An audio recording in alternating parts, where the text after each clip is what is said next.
Hello, hello, hello, and welcome to Seek Truth and Speak Truth. Good day to you all. I hope you're enjoying your day wherever you are on this lovely rotating oblate spheroid. Woo! I had to come and say hello, come and have a little chat with you guys. I feel a little bit bad because now premiering at the moment also is Alien X Gaming with a channel known as Jesse 102. So I'm obviously apologizing there because I had no idea that you were going live at the same time, so I'm sorry. I'll just say hello to some guys in the chat. Pixel Domination, always a legend. Good to see you, sir. Martin H, legend. Bullet Bill, Ledge, C4, Sheila Montana, hello. Ricky Bell, good to see you, mate. Good to see you. I did notice we had one flat earther in the chat. Gary Wybenger. I'm not sure if he disappeared. He sort of disappeared after I said about coming on. But oh well, not a problem. Frederick Sagard, hello. Keith Milner, 9 o'clock hero. Martin H, Smoky One, Edward LaCour. Good to see you all. Good to see you. I do have a couple of guests, I believe, in the waiting room. Edward LaCour, actually, he left a good comment. I'm going to have to scroll back. Where are we? I feel a deeper historical explanation of conspiracy cultures could be good to get into.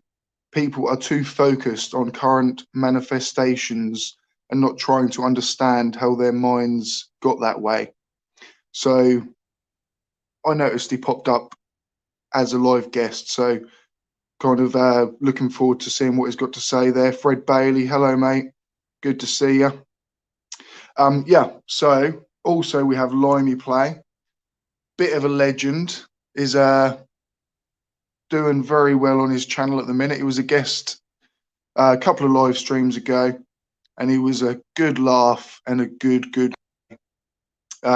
So Edward, I'm just about to add you. Limey Play, just about to add you. That'll let me. Hello. And we've got long-time good friend of the stream, Bullet Bill. One of my day oneers is about to join as well. I'm about to add you, buddy.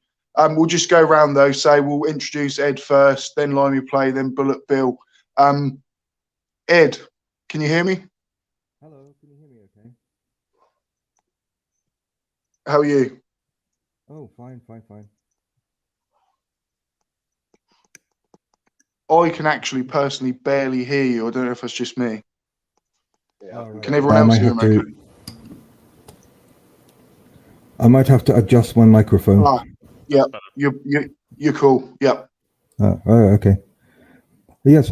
Well, I'm a psychologist, and I've been studying the origins of conspiracy theory cultures. So I thought I might be able to add some context. Brilliant. Because a lot of people focus on the kind of fallacies and the flaws in their arguments, and people don't understand that every single thing that they do is a symptom of an underlying psychological or cultural state of mind.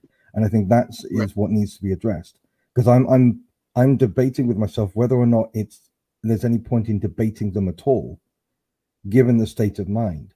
Because once you've in order to be a conspiracy theorist, you have to have already achieved a psychological state where all forms of logic and evidence are completely meaningless to you. They are just things to be rationalized away.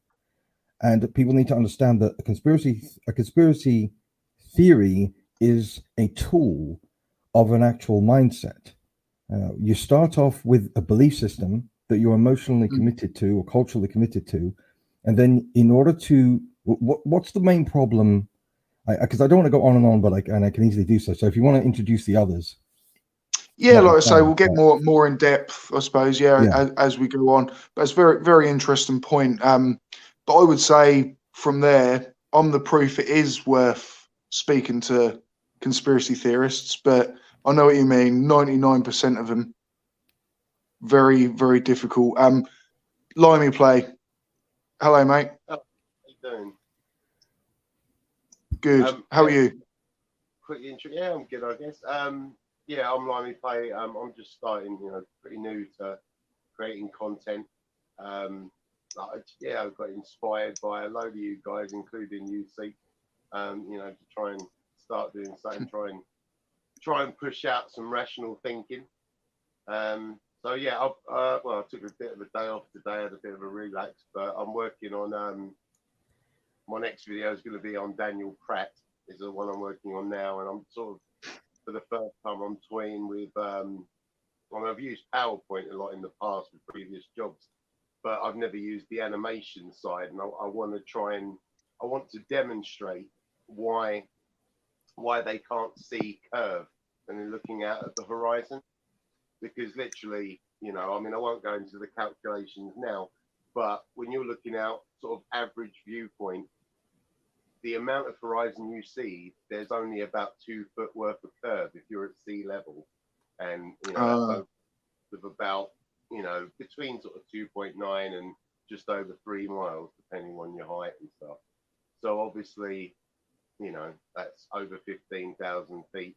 You're not going to notice 2 foot of curve, and I think that's one of their main things, isn't it, is that everything looks flat. So that's what I'm working on at the moment. Hopefully I'll get that finished for tomorrow or Tuesday. I'm still using a budget laptop and it's frustrating as hell, but it's worth doing. Cool. I'm getting the chat is saying basically you're a little bit quiet, maybe. I don't know if there's any way you could maybe pull your mic a bit closer. Crap, I can talk a bit louder. How are you hearing me now, guys? Yeah, I mean, I can hear you, but I don't know if it's coming through clearly. But that's cool. That's cool, buddy. I mean, if it carries on, we'll just ask you to shout. Move myself a little closer to the mic. Oh, that's better. Yeah, I could hear that. Yeah. There we go. But look, Bill, how are you, buddy? In this too, so that's good. Yeah, I'm doing good. Just hanging out. Yeah, man. I don't have a big introduction or whatever.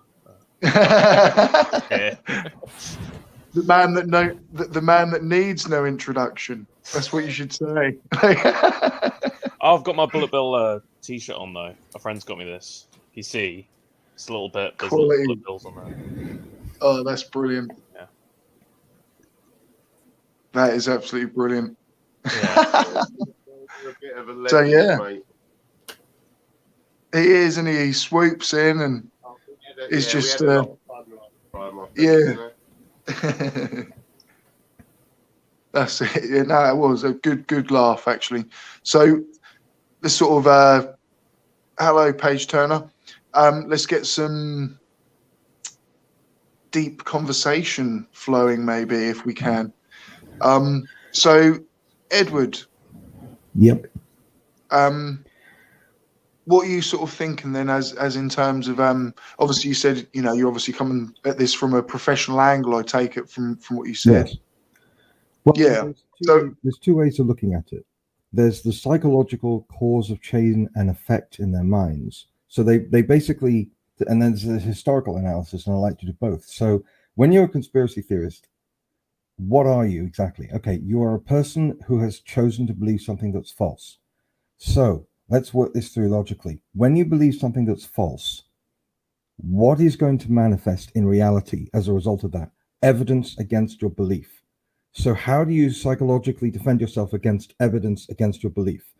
You can't deal with all the evidence against your belief. And I've studied for years and years and years. I studied like creationism, for example.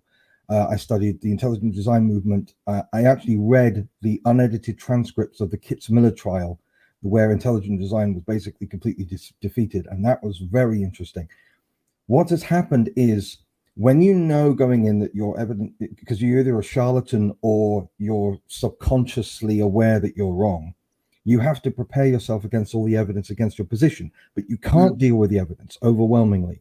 In the Kitzmiller trial, which was where intelligent design was basically destroyed long ago, Dr. Behe was on stage, was on the stand in the defense.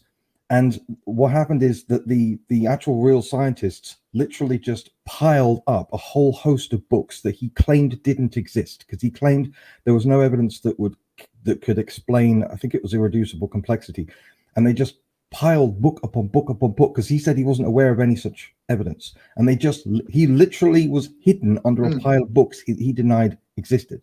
So the question is, how do you enter with that mindset? Okay. The problem is there is a huge gap between the general population and the experts. And as experts become ever more specialized, ever more esoteric, the public are less and less aware of how it works. And so what you have to do is, if you want to keep your own delusions and spread them to other people, you have to drive a wedge between the public and the experts, because most people are not qualified to assess the evidence. Having huge amounts of evidence against your position is not a problem.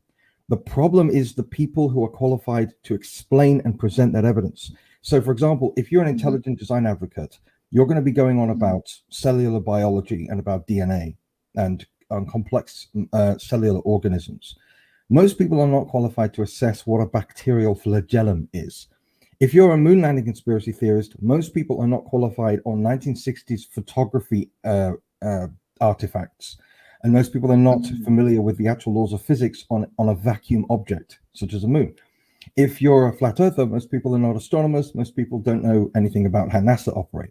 And so you don't have to debunk the evidence. You have to debunk the people, the areas of expertise that present the evidence. And so you have to come up with a way of being able to generally smear and dismiss these people. NASA are all liars. Holocaust deniers do the same thing. Every historian that presents evidence for the Holocaust is paid off by Israel, is paid off by the Zionist conspiracy. It has to be able to cover everyone in that field. So, for example, if you're a Mormon, you have to believe all archaeologists in America are part of a conspiracy against your religion. And if you're a Scientologist, you have to believe that all, because this is where it gets personal for me, Scientology is an evil mind control cult. Now, what's the one thing that evil mind control cults fear? Psychologists and psychiatrists that can deprogram their victims. And so guess which group the Scientology church demonizes? Psychologists and psychiatrists. We are demonized to a spectacular degree because they know in advance we can deprogram them. And so every single conspiracy theory is essentially an attempt to come up with a convincing narrative that allows the conspiracy theorist to dismiss the individuals and the institutions and the qualified group that are capable of presenting the evidence that is against them, thusly enabling them to bypass all evidence, rendering them completely immune from disproof. And they have to maintain this loop continually in order to maintain the psychology. And if a conspiracy theorist has been at this for a long time, if you've been a flat earther or an intelligent design advocate or a Mormon or whatever for a long time, you must have got this loop down perfectly. And that's why it's very difficult to debate them, because the loop is just going on in their head. This evidence doesn't count because it's presented by this group, which is evil and part of the Bilderberg group, or they're part of the United Nations, or whatever it might be. NASA is evil. I know people from NASA. I know engineers from NASA. They are the best of humanity. They are literally the smartest. They are the most hardworking. They're the most decent human beings you could possibly imagine. And to have them be smeared and denigrated drives me up the wall. But you have to do this. You have to. This is the problem. This is what worries me about conspiracy theorists. It is not that they are wrong. It's that to be a conspiracy theorist, you have to be a misanthrope. You have to assume the absolute worst of large proportions of humanity. You have to believe, if you're a creationist or a flat earther, you have to believe that every group of person in that, every university, every college, every laboratory in that field is either delusional, which is ridiculous because they got like 20 million more PhDs than you have, or they are evil, and they have to, and they lend themselves to the evil interpretation because the delusional interpretation is very difficult. Look at anti-Semitism. Anti-Semitism is the same way. Why do they assume Jews are evil? Because if you believe Jewish people are doing nothing but bad things in society, there's only two possibilities: either they don't know what they're doing, or they are part of an evil mindset. The problem is, presenting a narrative that Jewish people are stupid is very difficult, because invariably they're very well educated and very intelligent. And so when you're going against people that are intelligent and are well known for being intelligent, you can't pretend that they're all delusional. Saying a NASA scientist is delusional and they don't know what they're doing is ridiculous. They are literally the most well-qualified people in the entire world. So you have to claim that they're evil instead. And that's the problem. The more thought you put into a conspiracy theory, you either have to abandon it or you have to conclude that a sizable proportion of the human race, that's literally the most well-qualified people, are evil, literally evil. And that's where it gets dangerous, and that's where they start harassing people who are a NASA, or like for example, every now and again they find someone who has a similar face to a NASA astronaut that died, and they start harassing that person, claiming that they're the NASA astronaut that died on Challenger or Columbia. And that's when it gets all start harassing. Or when they start harassing children, for example, because they see schools, public schools, because that's the psychological explanation. The historical explanation gets even more interesting and deeper, but I will give other people a chance to talk. It's mad, like just the way people's minds have to change, and like you say, you're literally like covering everything up, aren't you? And that's absolute madness. It's good. I mean, I can tell you've got a big passion. You're just by the way you're speaking, that you're very fired up.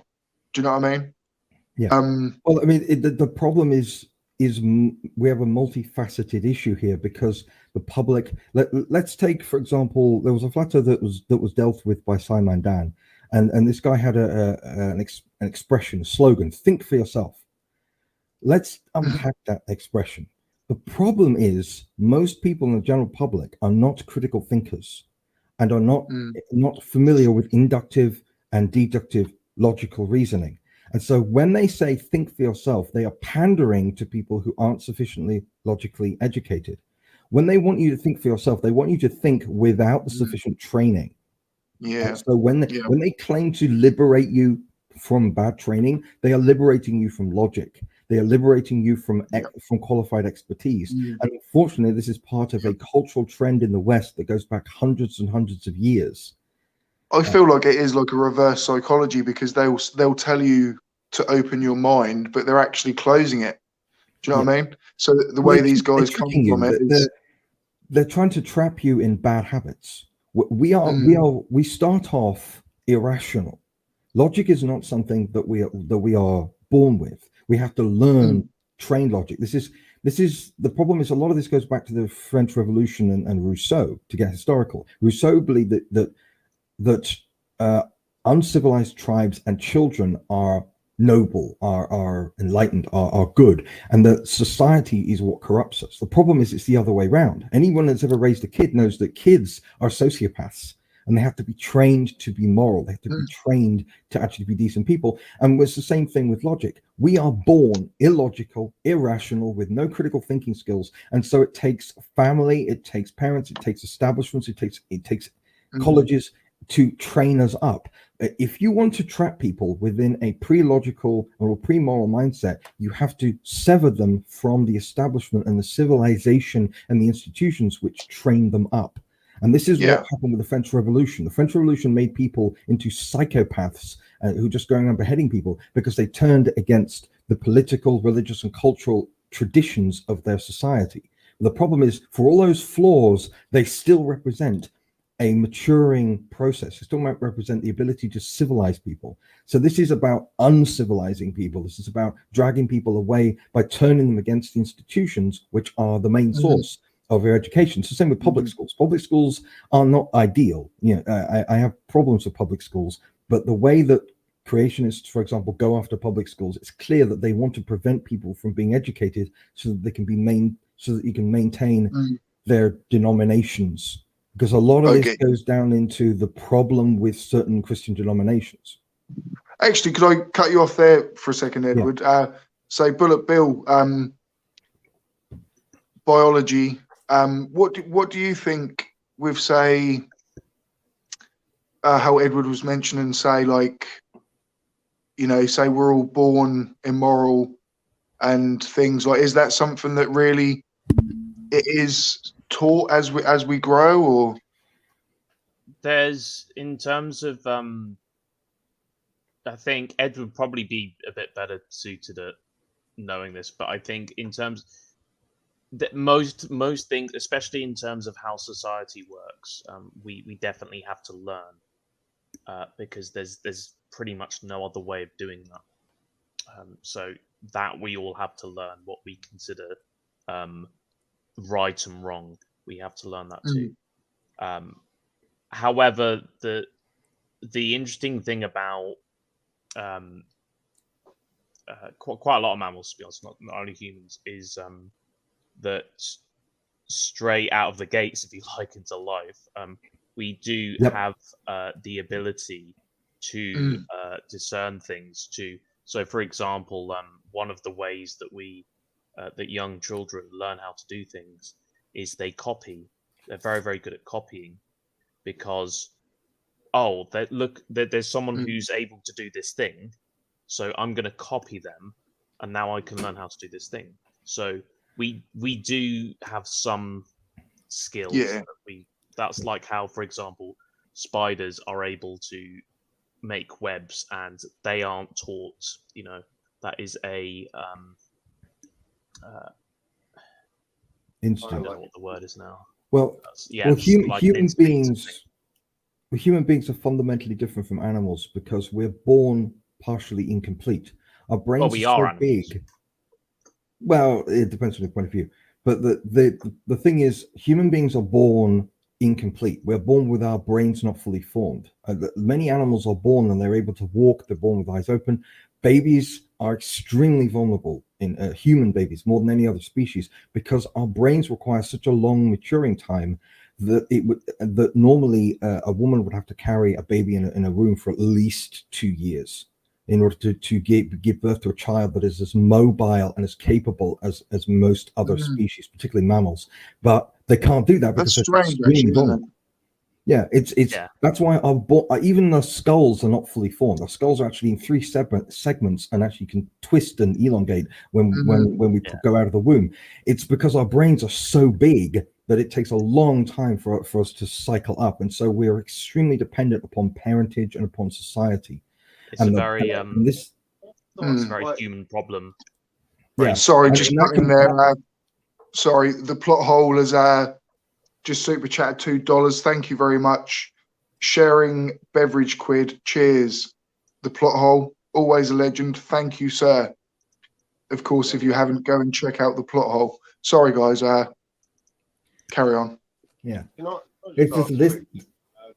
With the whole brain forming thing, because isn't there like a correlation with babies that actually are born late, like get more time in the womb? A lot of the time they've got like a higher IQ, I think, don't they? Like, isn't there? Yes, that's true. I was born a week late, and I have an IQ of over 180. Jesus. So, yeah, it's insane. Yeah, it's the same thing with children that are. Well, if children that spend a lot of time when they are very young up against the mother's chest or their father's chest, they develop. We are born still wanting the womb, and so that's why 99% of people's psychological problems could be traced to how they were born, the fetal development, what kind of parentage they have. It's everything. I mean, this has been shown time and time again. The breakup of the family, the breakup of parentage, the breakup of family bonds screws you up for life, because we are still unpacking our mindset, our psychological profile for years after we're born, because we are so brain powered. We are unique as a species. There's nothing else like us. And so human psychology and animal psychology only have a few things in common. There's so many unique problems. And that's the problem. And because we now live in a civilized society, we now have the civilized parallel to this. So we now have to have a civilizing process that goes on for an extended period of time. And then, of course, there's the current job market, which requires degree levels for a lot of positions. And so that requires even more education. So we are so glued to institutions and to environments And a lot of people miss the ability to just go out into nature and just live and not have all these institutions. And so a lot of conspiracy theories are a rebellion against the institutionalization. But the problem is institutionalization is required. It is required to understand science. It is required to understand the universe. And they do you think the fact that we're so, the fact that we are so different to most animals, you know, like people say, obviously we have a consciousness and whatever. Yeah. Does that lead then to obviously people to form religion within their minds, if you know what I mean? Like we believe we're more special than the other animals, if you know what I mean. Well, but like, well, full disclosure, I am a Christian. Yeah. So okay, to me, yeah. To me, human beings are completely separate from the animal kingdom, not biologically, not physically. That's not an issue. But we have a soul. We have a spirit and a soul. Which are two separate things, but I won't get into the theology of it. To me, if you look at the 20th century was an experiment in non-Christian ways of thinking, in either sociological or biological reductionism. Biological reductionism, reducing human beings to biology, gave us the Nazis. They gave us eugenics. And sociological reductionism right. I'm going to step in right now. No, that is complete nonsense. That is... So the Nazis weren't biological reductionists? So, first of all, bringing the Nazis into any argument is a recipe for failure. Second of all, the way biology works is no way indicative of Nazism. I don't know if you're trying to make... Oh, no. The Nazis were pseudoscientists. I'm not saying that they had any science on their side. I'm saying the mindset they had is that they can reduce human beings to animals. There's a movie that's come out, it's rather good. It's about Adolf Eichmann when he was being interrogated by Mossad. And there's a really interesting line that's taken from real transcripts where he says, we're all animals. Some of us just have sharper teeth. And that was the problem with the Nazis. They basically had a might makes right. They had a one race is better than another race. One species is better than another species mindset. This isn't anything to do with science. The Nazis were pseudoscientists like communists. But the problem is that when you enter into the mindset that human beings are just biology, or just animals, you can get very, very dangerous philosophy out of that. You can end up with eugenics. You can end up with very inhumane attitudes. No. I completely disagree with that. I accept entirely that human beings are animals. There isn't really anything inherently special about human beings aside from the fact that our brains are so big that we are self-aware that we have technology. I've just thought of something. Go on. Sorry, no, because obviously, you know, I just would love this to carry on as a real decent conversation, if you know what I mean. So obviously, Edward, I had sort of no idea. Obviously, you were coming from the Christian faith, and I'm more than willing to give you time to speak. Of course, I am, if you know what I mean. But I'd obviously, it'd be nice if that was, you know, a bit more structured, if you know what I mean. Because I don't want people to watch the stream and think it's biased to one side or the other. But know that obviously, you know, it's just people having an adult conversation. It's just that if you look at history, there is a danger. If you look at the communists, for example, they have the opposite view to the Nazis. They were sociological reductionists. They believe that human beings are cogs that could be put into a huge machine. And that is a dangerous mindset as well, because you end up with human beings being expendable because, well, a cog is an expendable part of a machine. I'm just saying we need to be aware that there is that mindset. There are plenty of exceptions. There are plenty of people who are biological reductionists. Richard Dawkins isn't evil. He's not a Nazi or anything else like that. But he does have a biological reductionist worldview. But that's because most of his values are Christian.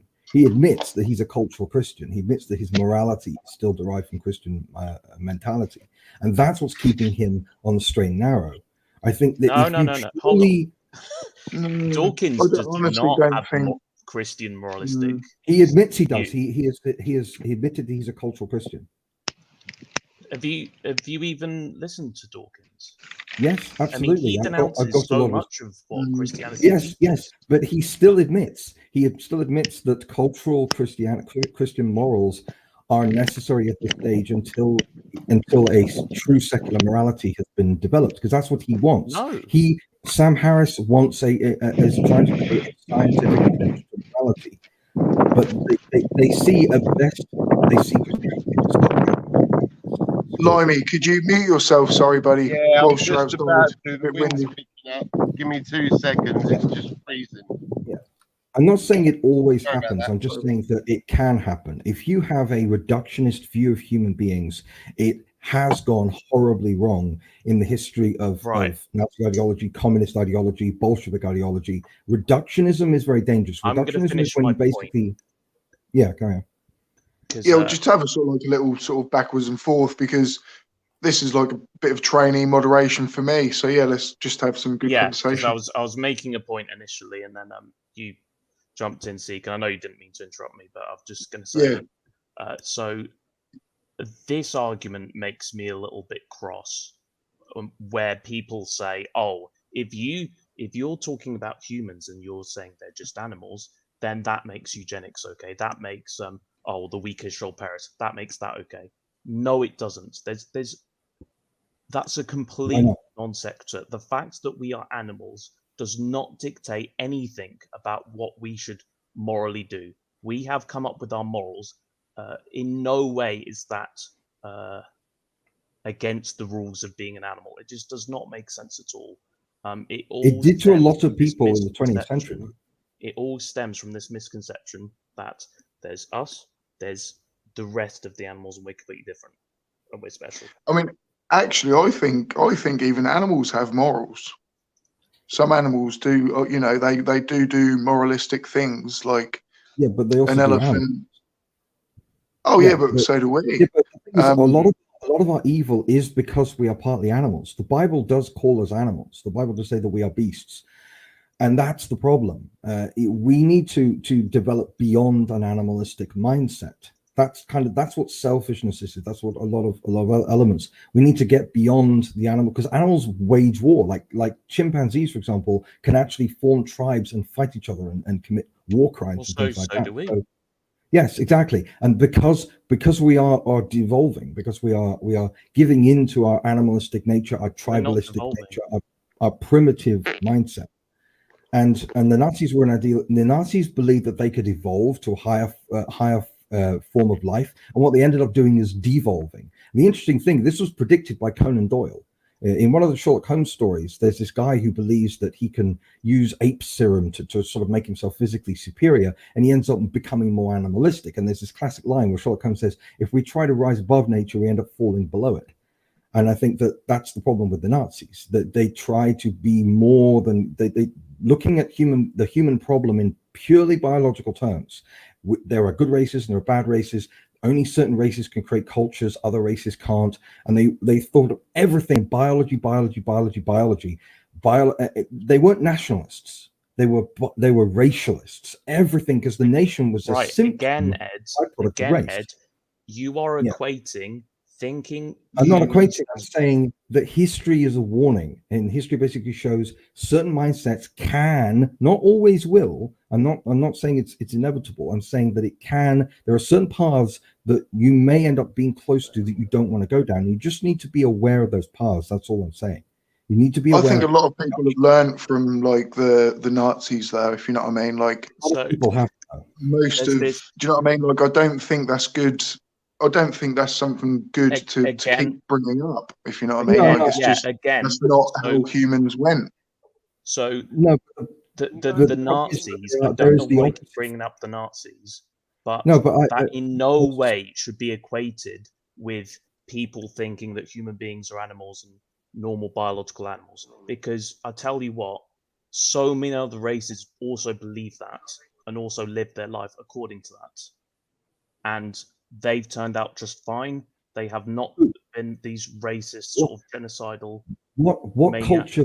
Give me a major culture in the world that has lived for many generations that has a biological reductionist view of human beings, that doesn't have a spiritual view of humans. Who? Our culture, British. Our culture. We still have Judeo-Christian values. We're mostly an atheist country. No, it doesn't make any difference. We still have Judeo-Christian values. The values take a long time to erode. No. I think again, none of my values. Our grandparents still go to church regularly. I know that you think you can do without them, but you're still manifesting Christian values. That's the problem. Well, hold on, no. Right, so if some of my values are shared by Christians, that does not mean that they belong to Christians. It means that that's for example, you inherited the fact. No. So those morals existed long before Christianity did. Christianity does not own those morals. They just have you studied pagan societies in the ancient world? No, I haven't. Have you studied what they were like? That's the problem here. It's historical. It's historically incorrect. Humans, so you think humans have always been barbaric. So you think humanity was completely immoral until Christianity was invented? I think that there was a callousness, there was a coldness. If you read Pliny the Younger, for example, he was a historian and a scholar in ancient Rome. He was one of the most educated and moral people of his time, but even he had no problem with torturing people in order to find out what their true religious beliefs were. And you read his writings and you think this guy is a really great guy and he's like the most normal guy in the world. And then he suddenly says, oh, and I got these women who I suspected were Christian and had them tortured. And you're like, what the hell? Where the hell did that come from? And you read Plato and you think, oh, well, this is a reasonable guy. It's the most reasonable, rational guy you can imagine. And he suddenly talks about if babies are born with the slightest deformity, throw them off a cliff. And you think, where the heck does that come from? And you realize that you're still looking at the world from a Christian mindset and you're expecting a moral consistency that you're not getting in the ancient world. There were these huge moral blind spots that ancients could I sorry, quick question. Say I'm gonna ask a question and both of you to answer it. Say Aboriginal people, Aborigines in Australia, they have their own morals. How did they get those morals without Christianity? I'll ask Bullet Bill first. Well, very, very simple. We are social animals, and that we understand that if we cooperate with each other, then we can do a lot more than if we just worked independently. If we empathize with each other, then we can understand each other much better. So that helps our cooperation. So these are very human traits. And you don't need religion for that at all. So that has what has given birth to religion, not the other way around. Well, the problem with that is that gives you a pragmatic baseline. But the problem is that there are many moral issues that are not pragmatic. That every single culture in the world has a degree of pragmatism, a degree of moral pragmatism. Absolutely, I agree completely. And Aborigines are a good example of that. But the problem is, what do you do when you want a more sophisticated, a more nuanced moral value system, where it seems that you're doing something counterintuitive, when it seems you're doing something that isn't practical? Where do you get moral idealism? Where do you get self-sacrifice for a higher cause? That's when it requires a more complicated mental mindset than just a tribal pragmatism. That's the problem. You're dealing with culture. I'm talking civilization. I'm talking the next step up. I'm trying to create a better society. It's not that all the pagans that were around the ancient Israelites were all monsters, but the Jews were trying to create a higher moral value system. And whether or not you think that they achieved it is a matter of opinion, I suppose. But at the end of the day, I'm just coming from the point of view that morality is a long upward struggle. We don't just start off moral, or we don't just develop morality spontaneously. It requires thousands of years of revelation, thousands of years of philosophical debate and experimentation. We claw ourselves out of the mud, and we need to be aware of the value systems and the mindsets and the metaphysical presuppositions that we had, what we needed in order to get up to that higher state. And I just worry that, as I say, I worry about reductionism. I worry about complacency and relativism and all those kinds of modern mindsets that can lead people to a lack of appreciation for our history and what we stand on, our foundations. But that's right. Sorry, just to cut in. Sorry, just had a super chat. Just want to make sure I bring it up in case I forget. US $5. Water D-led. Love you guys. Thank you. Yeah, I'm really enjoying this. This is great conversation I'm hearing. Obviously, we're not all going to agree with each other, but we can at least have good conversation. I think, you know, I'm listening in and taking it in, going to add my 2 pence here and then. But I think obviously Bullet Bill and Ed have got actually a really nice conversation going.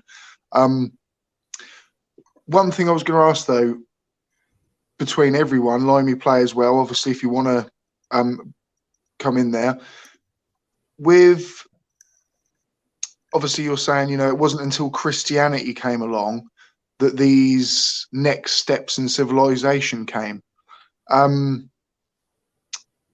So God would have created the Aborigines and every other non-formed civilization beforehand. So why is there a difference? Why, you know, around the globe, is there a difference in how far certain cultures advance, etc.? And basically, why is it because the Christian followers then got to advance, but then, as far as I can tell, there's very far advancement in other religions as well, or people that are religious and they've got on very well in their lives? Up to a certain point. There's a reason why it was Christian civilization that developed the scientific method, that developed evidence-based medicine, that developed democracy, that developed all the modern principles, and then exported that to the rest of the world, including, for example, abolitionism. Not a single other culture in the world developed abolitionism. It was only Christian civilization that did that. And the British Empire had to impose abolitionism on the rest of the world through a special navy force. A lot of people don't know that. But the problem is, if you look at history, it was actually, before Christianity, forgiveness was not a virtue in most cultures. Before Christianity, compassion for the least of our society was not a virtue. But how would we know that, though? Because that was, a lot of that was, say, pre-written history, really.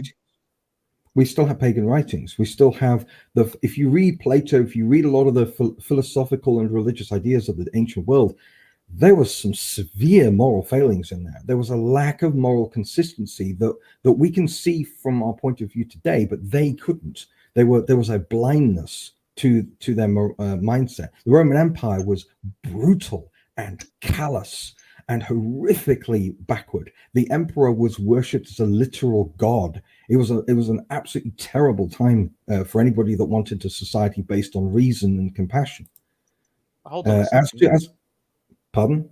The Roman society did have those things. They did have reason. They did have compassion. They did have politics. They did have morals. And yet they worship their emperor as a god. That is as irrational and insane and ridiculous. And look how look at the devastation. Do that, though. Christians don't worship people as gods. They worship God as God, though. Don't they? Yeah, but he is God. It's okay. That's ontologically correct. God is God. Humans are not God. Confusing a category is very dangerous. Quick cut in again. Brilliant super chat, Limey Play. You absolute legend. You rock, sir. So do you, mate. Are you still with us at the minute, Limey? Are you still there? I don't think. Yeah. Well, this is Lord Walker's. Sorry, sorry, buddy. One more. Lord Walker's Warcraft. Hey, STST. I read your channel comment. Just to know you are valued by everyone here. Keep believing you're a good man. Thank you very much, and you're a good person. Also, sorry. Can you still hear me? We have Dave Mack in the chat. Well, in the stream. So I'm about to add you in, Dave, and that's great because I need to go for a Riley. So you can take over moderating, buddy. Dave, you all right, mate? Yeah, how's things?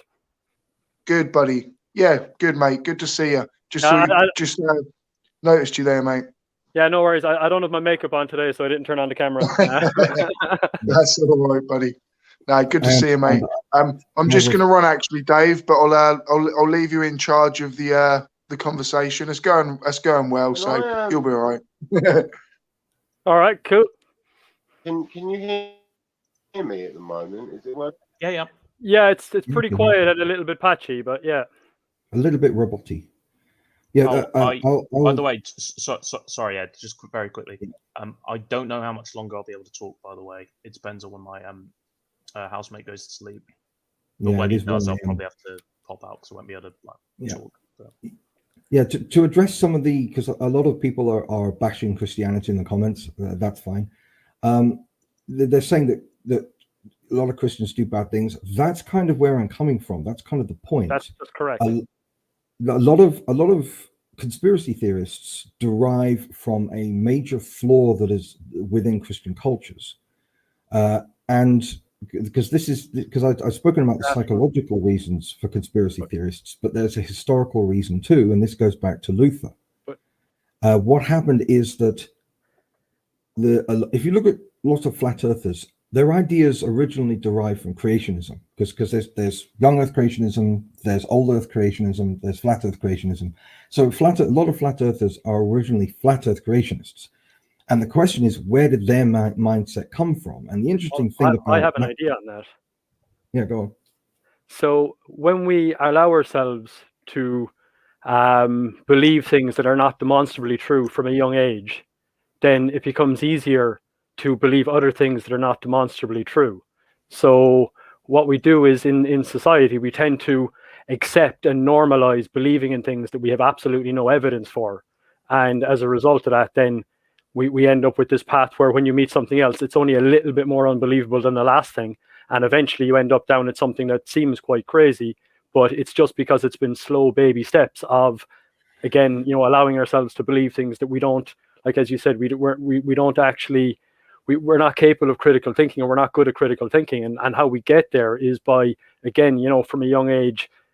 I mean, I'm literally talking about religions here, telling people that there's things that exist that we simply don't have evidence that they exist. Well, I would say that is a general principle, yes, but I'm talking specifically about conspiracy theorists in America today, in particular. I'm talking about how does the actual mindset of the creationist and flat earther mindset derive from? And I think it was because of the Reformation.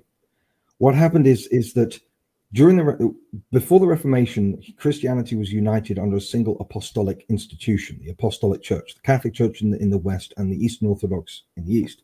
And then what happened is that the Reformation occurred, and then Luther and other demagogues tried to hijack Christianity and took it into a new direction. And in order to justify their dogmas, they had to reject reason. Luther specifically said, reject reason, go for faith alone, go for scripture alone. But hold on. All current examples of religion that have been presented in the world at the moment, all of them. Limey, sorry, yeah. You're quite laggy, Limey Playmate. Yeah. Sorry. So what was I saying? I was saying that there isn't evidence for the claims in any of the religions that have been put forward for at the moment. Any of the gods that have been put forward in any of the religions. There isn't evidence for any of those.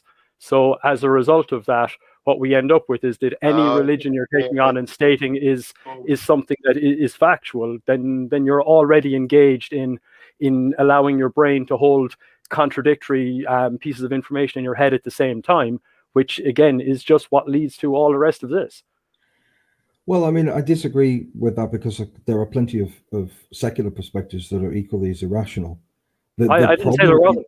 Sorry, so that's not an agreement. I didn't say there wasn't. I just said that there is no evidence for any god of any description.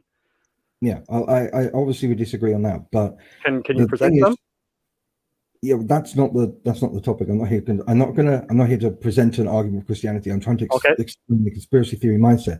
The problem is the relationship.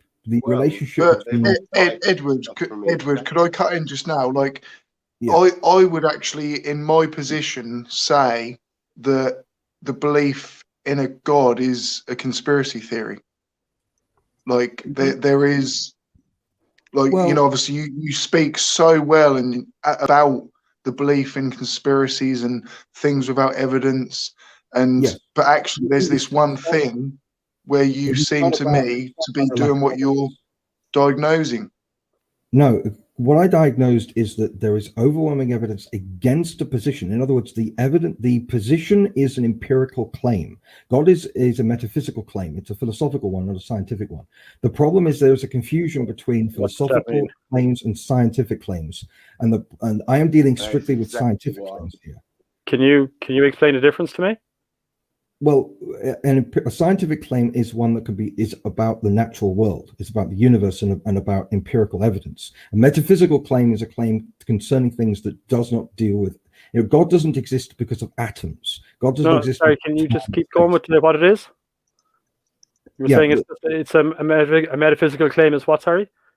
The religion is a metaphysical claim. It is not an empirical claim necessarily. Yeah, so what is this metaphysical claim? Like, what does that mean? It means that it's beyond the normal physical processes of the universe. So is it detectable? Not in the scientific sense, no.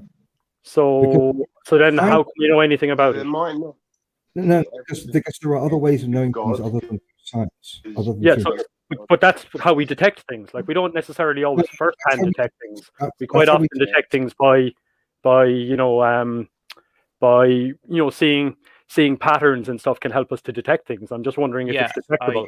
That's empiricism. That's fine. The problem is that empiricism is a matter of reason, and the problem is that human beings are losing their relationship with reason. Reason used to be universally respected, and then what happened is that No. Yeah, no. I need citations for that. No. That's no. There has always been. Limey Play. Can you hear Limey Play? Are you there, mate? Can you hear us? Limey? He's either gone or he's it's a shame actually, because I had a nice little thing. I think we could have got him involved in there. Yeah, Limey, are you there? Limey? No. Can you hear me?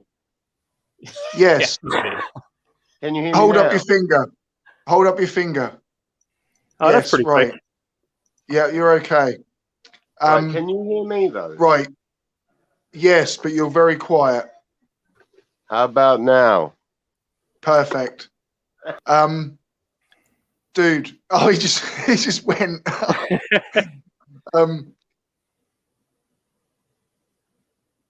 Limey. Oh. I don't know if you can hear me. I might have to cut it short, mate. It's we've got a bit of a storm here at the moment, and I think it's knocking out my Wi-Fi. I felt a little bit bad, obviously, because you've come on and you haven't really spoken at all, if you know what I mean. Like, so I wanted to give you a opportunity to say something. Yeah, I mean, if you can hear me, okay. Like, there's definitely a lot of interesting stuff. I mean, I'd like to ask you a question, if you don't. Yeah. I would like to ask you a question, if you don't mind. The last time you were on the stream, obviously, you mentioned you'd been through personal things in your life. You were Christian, and now you're not anymore.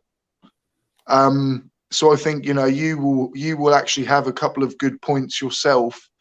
How, obviously, you don't have to say everything, if you know what I mean, but like, what are your thoughts now as to what made you go away from Christianity?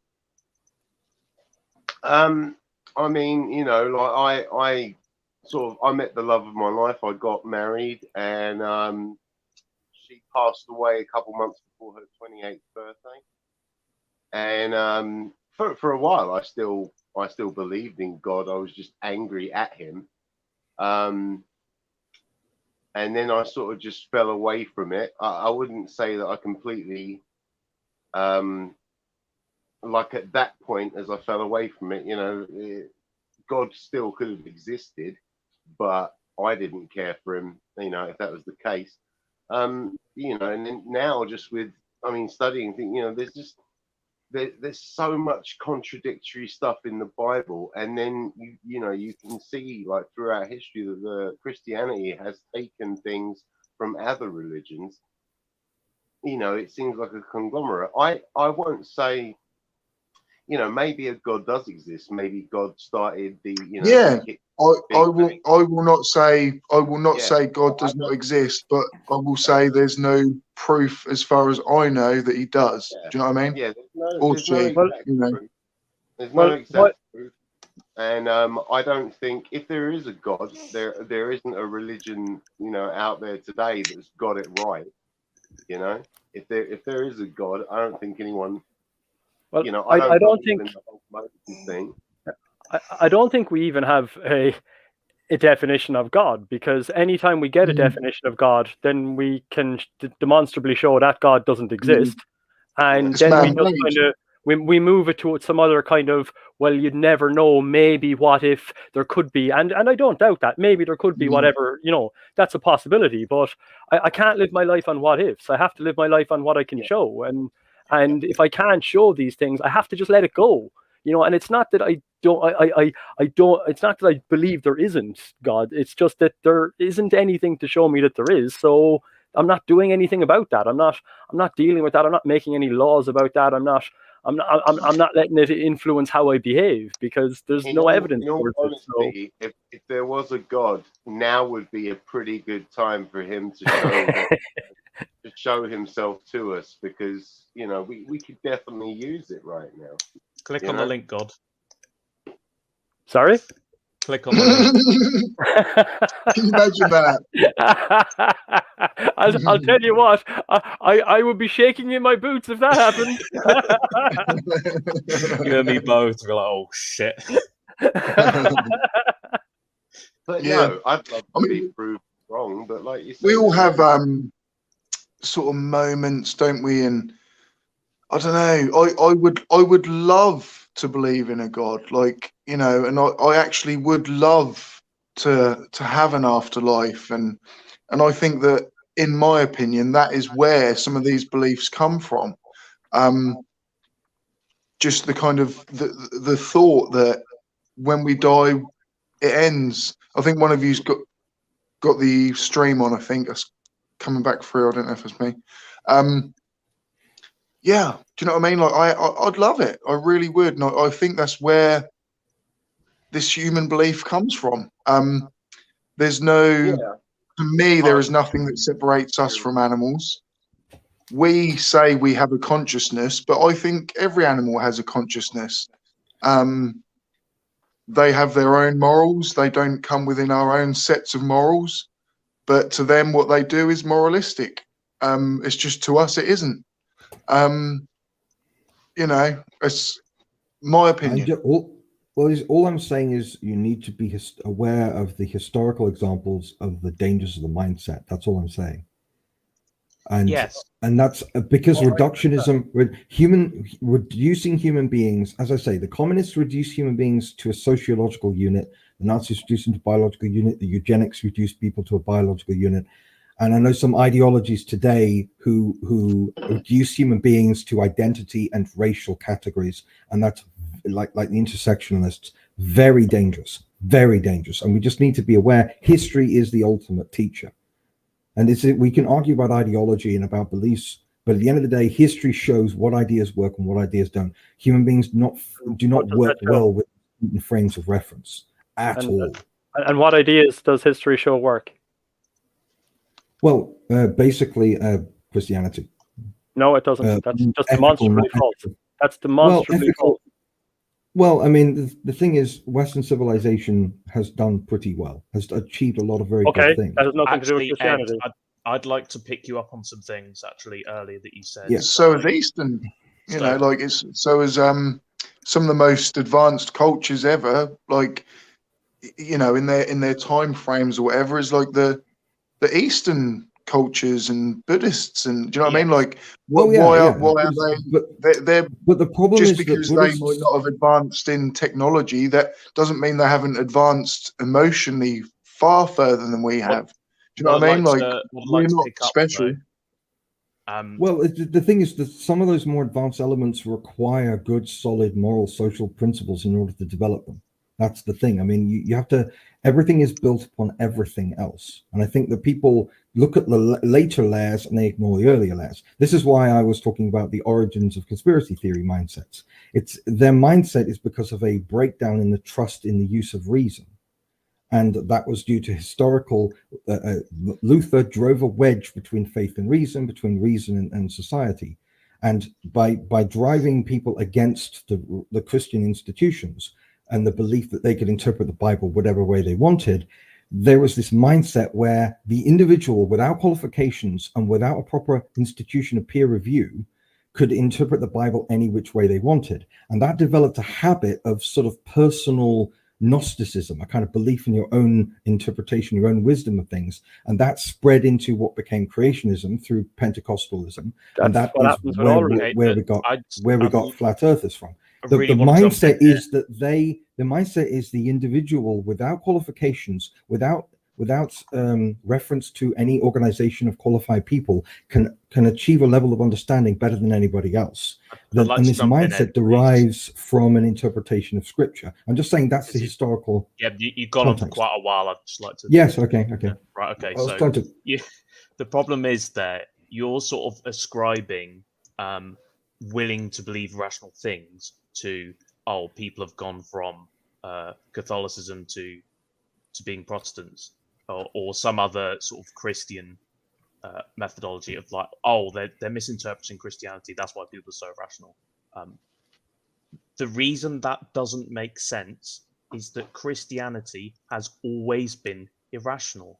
Christianity is the belief. No, there is no evidence for a God. If there is, you would have shown it by now. There is no evidence for a God. Believing in something without evidence is irrational. So you are starting from a position of complete irrationality. You may as well believe in magic. So Christianity has nothing to say about believing things with reason. I'm sorry, but it just doesn't. Well, I would. If I was to ask you a question, Edward, if I was to ask you a question, completely out of the blue, but what if I asked you now? What is your evidence that a God exists? Well, for example, the argument from reason, I think, is quite good. That if reason and rationality, the reason why reason works, the reason why rationality works is not because the universe is a meaningless accident, but because it is the product of a conscious mind. Which is why when our conscious minds attempt to understand the universe using the same process of reasoning that God uses, that's why we're able to understand things. But anyway, I'm not here to defend Christianity. I'm just saying that that's a position that I hold. The point I was making is that if you read Thomas Aquinas, because Bullet Bill said that there's no Christianity is inherently irrational. Historically, Christianity was built upon the utilization of reason, specifically Aristotelian reason. You can declare something irrational all you like, but when you have the early church fathers, when you have the medieval church thinkers utilizing Aristotelian reason with a fierce dedication, that was a positive mindset, in my opinion. Okay, but why that's not anything to do with Christianity? That's just people that are Christian doing things. That doesn't mean they're doing it because they're Christian. Well, I'm talking about the relationship between a culture and reason itself. I'm talking. But you'd have to show that it was only that culture that produced reason in order to say that the reason came from that culture. I'm just talking about the mindset they had. Thomas Aquinas and the other, because I'm somewhat of a Thomist. Thomas Aquinas and other Christian leaders had a belief that faith and reason had to be intertwined in order to have a fully functional society and mindset. Okay, I reject that belief. But the problem is, this, what does that mean? That means that you submit to the authority of people who are higher qualified than you and who have done the research. A respect for reason means respect for what has come before. I do respect reason. Yeah, a respect for the work of people who have. Yeah, but they're not together. Like you're taking two things. One thing I don't agree with, and one thing I do agree with, and saying that they have to go together. They don't. Yes, well, I have the reason side. I know. I don't have the unreasonable side. That's your position. I understand that. Yeah, and I'm willing to defend it. That's not the position. Wasn't the position of classical Christianity. Okay. Apostolic Christianity. The position was that reason and faith need to be intertwined, and that when you have a culture that is built upon a respect and recognition of reason, that means that you respect a mindset of you have qualifications. Yeah, but you don't have that. Okay. I know. I get it. I'm trying to make a point here. Yeah, but your point is starting flawed. There's no point in carrying on with a point if it starts flawed. So you're saying because you disagree with me, I should shut up? No, not at all. I'm saying that particular point you're making, you disagree. I get it. You disagree with it. Okay. the point is that Ed, when you let had Dave have an opportunity to speak. Yeah, well, I'm just trying to explain the historical lineage, but yeah, I'm just trying to explain that when you have a society. Ed, Okay, sorry, that was Dave. Let Dave have a chance to speak, please. Because you're talking for so long, Ed, that we don't have the chance to address your points, because you immediately it leads to another, to another, to another. I know. I'm just trying to give the historical perspective. That's all. Yeah. So that we requires understand that. But what we're saying is that the place that you're saying you start from, we don't agree on that. And I understand that you're saying that that's our different perspective, but that's fine. But then there's no point in carrying on to step 2 or step 3 or step 4 if we don't already agree on step 1. Because then we fall at that hurdle, and where it will lead you to and where it will lead me to will be different places, because we haven't started in agreement. Well, sure. Yeah, I'm just saying it doesn't make any, whatever your opinion on faith is, my position on reason is the same. If you have a culture that respects reason as a whole, then you will have institutions, you will have expertise, you'll have qualifications that are taken seriously. If you reject reason, then you will have no respect for qualification, no respect for empiricism, no respect for the peer review process in science. And this is the mindset that conspiracy theorists have. They believe that they can they believe that they can work out in their backyards scientific experiments which disprove every college and university, every institution, and every experiment that's ever been done before, because they have no respect for the rational processes of a broader society, because they've been severed from any respect for credible institutions. And this goes back to the Reformation. Yeah, I will. Just saying that's the Reformation. Up to that point, I 100% agree with you. Absolutely, 100% agree with that point that you made up to the Reformation point. So I'm just saying historically, that's where the mindset came from. It came that the belief that an individual is somehow more qualified in themselves to determine truth more than the people that come before, more than the qualified, more than the educated in the institutions. This derives from the Protestant attitude towards Scripture. I'm saying that conspiracy theory. No, it doesn't. I'm making a historical observation here. You can disagree with religion. This is not about religion. This is about. But you're talking about where origins of things come from, and it's not correct. No, I'm talking about historical social. I'm being neutral here. I'm talking as a historical sociological fact. What happened is that the Protestant fundamentalist mindset grew out of the belief that the individual can interpret Scripture in their own terms without expertise, without biblical scholarship. And then what happened is they transferred this belief system to science. Please. Well, because you see the same mindset in Pentecostal fundamentalism. Please. Well, you read Luther. Luther basically said that every individual can interpret. Please. There's no way conspiracy didn't exist before the Reformation. There's no way. I'm talking in terms of how it functions sociologically. I said that they dismiss empirical evidence on the basis of a dismissal of the qualifications and the legitimacy of the experts. We agree on that. Dismissing the legitimacy of institutions is a particular mindset that began with the Reformation, when the legitimacy of the Apostolic Church was dismissed on the basis that the individual was qualified in themselves to understand Scripture on their own. This is an argument. In other words, this derives from a battle over the Bible. Is the Bible to be understood by qualified theologians and biblical scholars, or can it be understood by an individual on their own without their expertise? And that mindset then transferred to Pentecostalism, that then transferred to the attitude towards science. So in other words, if you look at Pentecostalism, that's a nice story, but I don't. Yeah, I'm just saying you can't show it. So because if you look at the origins of creationism, creationism was first developed by Pentecostal and evangelical thinkers in the 19th century, but particularly there was a guy called Goss. Yep. But can I just 2 seconds? Just pause you 2 seconds. So I understand what you're saying here about where creationism came from, but the point that myself and Bill are trying to make here is that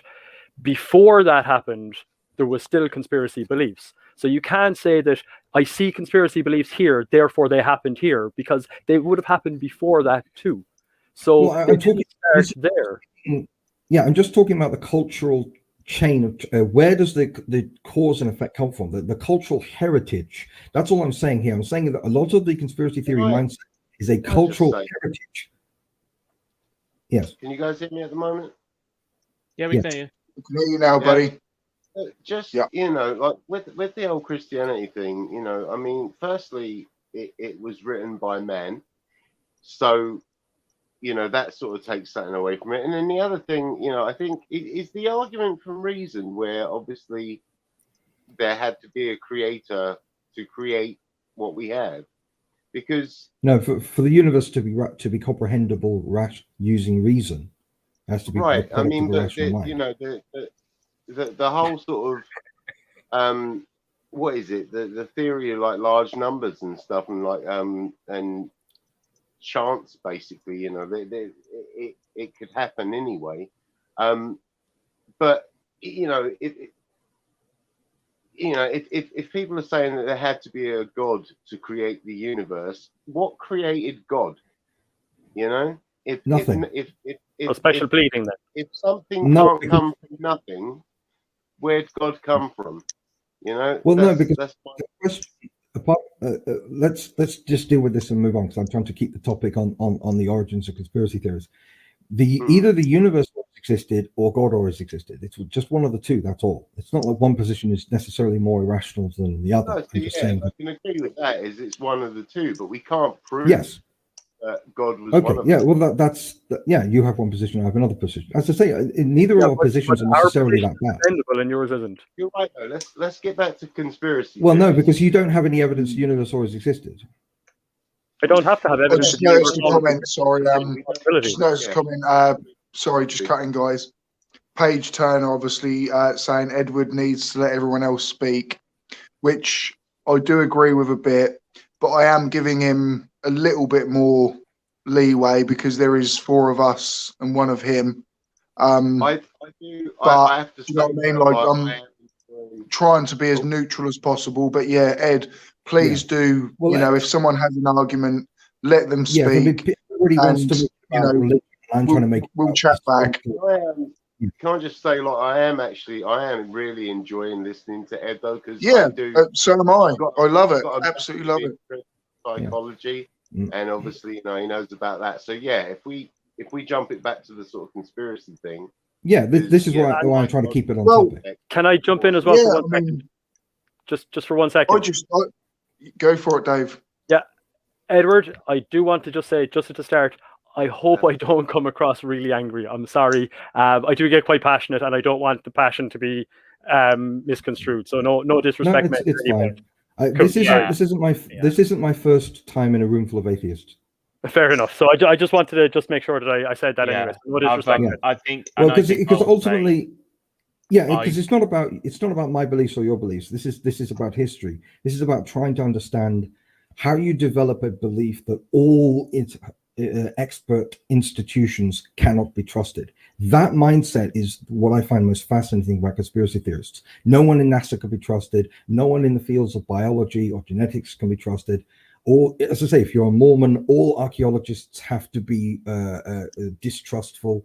And it's just an incredible mindset. And if you look at the history of it, this mindset does go back a long way. As I say, the Gnostics were like this before the Reformation. They believed that they had a special knowledge that nobody else had. And they prided themselves on having that. This is what Gnostic means, knowledge. It means that they are.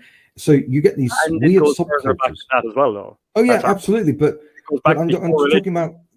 Yeah, but each time it resurfaces, it collects certain characteristics to itself. So I'm pointing out the highlights of when a Gnostic-like mindset, a Gnostic, sort of an elite subculture that believes that it has an insight that's superior to everybody else, where this mindset comes from. And it is not. I think Gnosticism is the earliest example I can think of, although there were probably cults before this. But that's essentially what you're dealing with here. You're dealing with a rejection of reason and a rejection in qualification and expertise, because you believe that you're entitled to your own mindset. Because if you look at the rhetoric that flat earthers use, they talk about figuring out for yourself.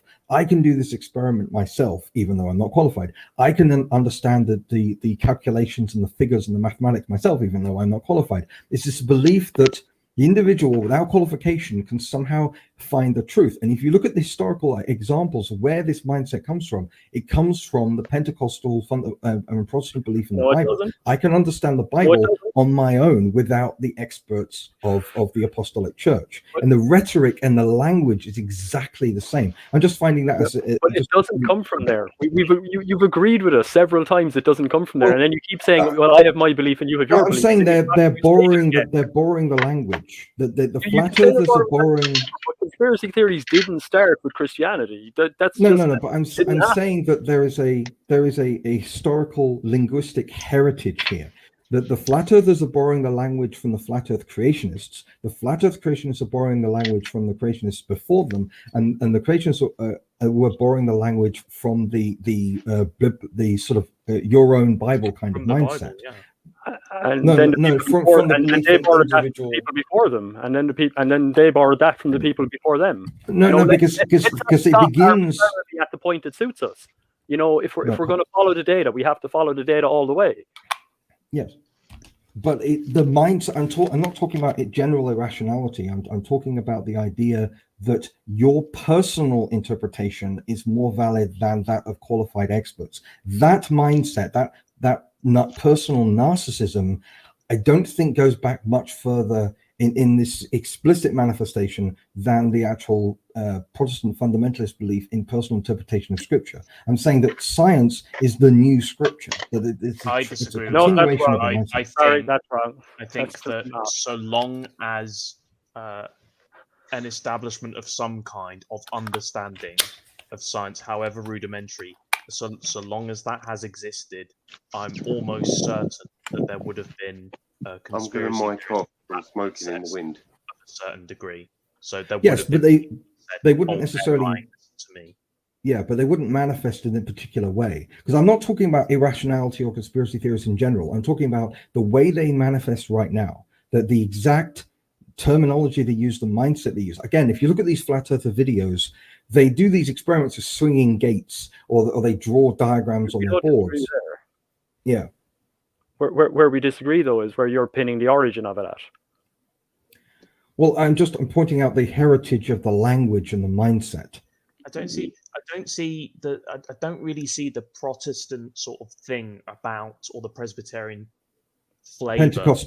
Pentecostal. Yeah, it's specific denominations developed a specific mindset that biblical. Because if you look at why is there creationism, for example, why is there flat earthers, Christian flat earthers? Because they believe in interpreting the Bible in certain ways that, and whenever biblical scholars try to actually educate them out of that mindset, they basically reject the authority of biblical scholarship. But hold on. Sorry, Dave, I'll just cut in there as well. We've got another very special guest. First time has been on my channel, so I'm very, very proud to announce we have PhD Tony in the room. So, like I say, Ed, everyone, we're just having a good, lovely conversation. I'm really enjoying it. Yeah. And I think PhD Tony will have some good words to say as well. So I'm about to add you to the room, PhD Tony. You should be in the stream now. Okay. Can you hear me, sir? Yes, I can. Thank you very much for inviting me on. No, very glad to see you. Yeah, very pleased to meet you, PhD Tony. How's things? I'm very well, thank you. So the topic of discussion seems to be the psychology behind conspiracy theories. Is that what I'm getting? Yes.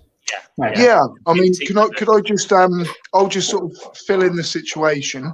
Mm-hmm. Yep. The topic of the mindset of getting into conspiracy theories.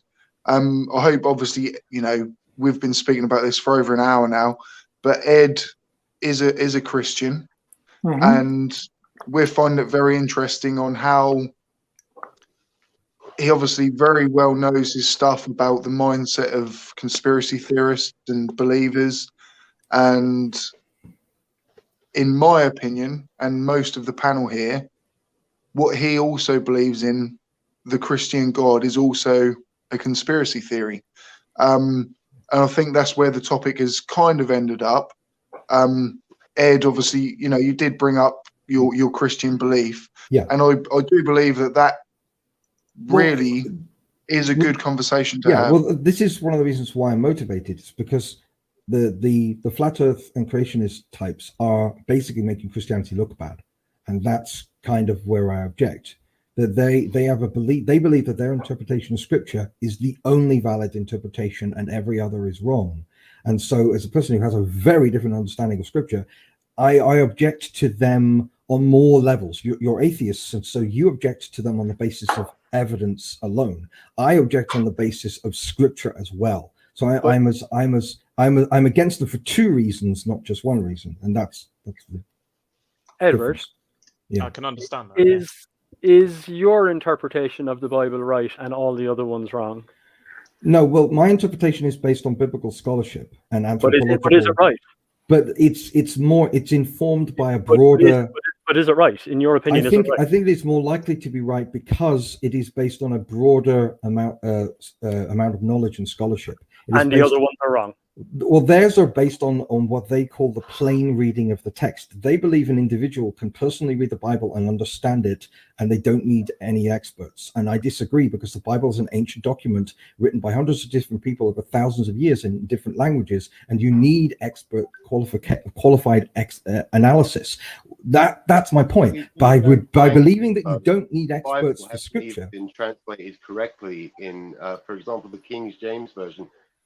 The Hebrew word rakia, I think it is, actually means expanse, and that's been taken to mean firmament, which is kind of different. So there's mistranslations as well. The King James Bible is a good example, because the term urok has been mistranslated in the King James Bible to unicorn, when actually it's not. An urok is an extinct species of bull. And that's my point, that you need linguistic expertise and anthropological expertise, and the mindset that all the experts in a field regarding whether it's the Bible or astronomy or whatever, all the experts can be just dismissed out of hand. That mindset historically, I think, began with the rejection of biblical scholarship in fundamentalism. I'm just saying historically. You've got biblical scholars, okay? You can have a biblical scholar that already has a belief in Christianity. They're going to interpret the Bible one way. And then you have biblical scholars that don't, that may be atheists. And they're going to look into different evidence and, find ways. So it's all about belief. And well, no, not really. I mean, I'll just cut in here, guys. Sorry. Obviously, PhD Tony, I don't want you to just turn up and not get a word in edgeways. What is your position? I don't even know. I mean, do you believe in God? No, I don't. But I did spend 35 years of my life as a Christian, so I can sort of bring both perspectives to this. And some of the questions I feel that are being put to it are a little bit unfair. For instance, saying, do you think that your interpretation is right and everybody else's is wrong? No Christian would really say that. Necessarily, everybody would agree that there's not 100% agreement between humans of the accurate interpretation of the Bible. So you would agree that there's sort of give and take, but you're approximately right. So there's non-zero error. Just quickly, very very sorry, Tony. Mm-hmm. I'm probably gonna have to head off now. But thanks for having me on. Okay, mate. Thanks for the debate, Ed. And, Cheers. Good luck, Bill. Yeah. Good luck. Nice to meet you, Bill. Good to see you, bud. Bill, good to see you. You're a legend.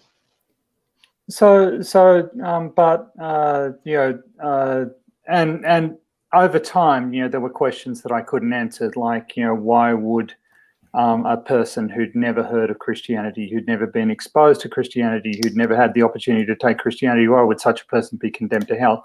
That didn't make much sense. Why would a person who was loyal to their family and obedient to their family, who took up the family religion, why would they go to hell? So, there were questions that I had about that. But that didn't stop me from sort of accepting the inherent message of, be nice to other people. And then eventually I decided that actually the existence of God and the factuality of the Bible is irrelevant. in the sense that we can be nice to one another and we can behave in a moral and ethical fashion without divine intervention.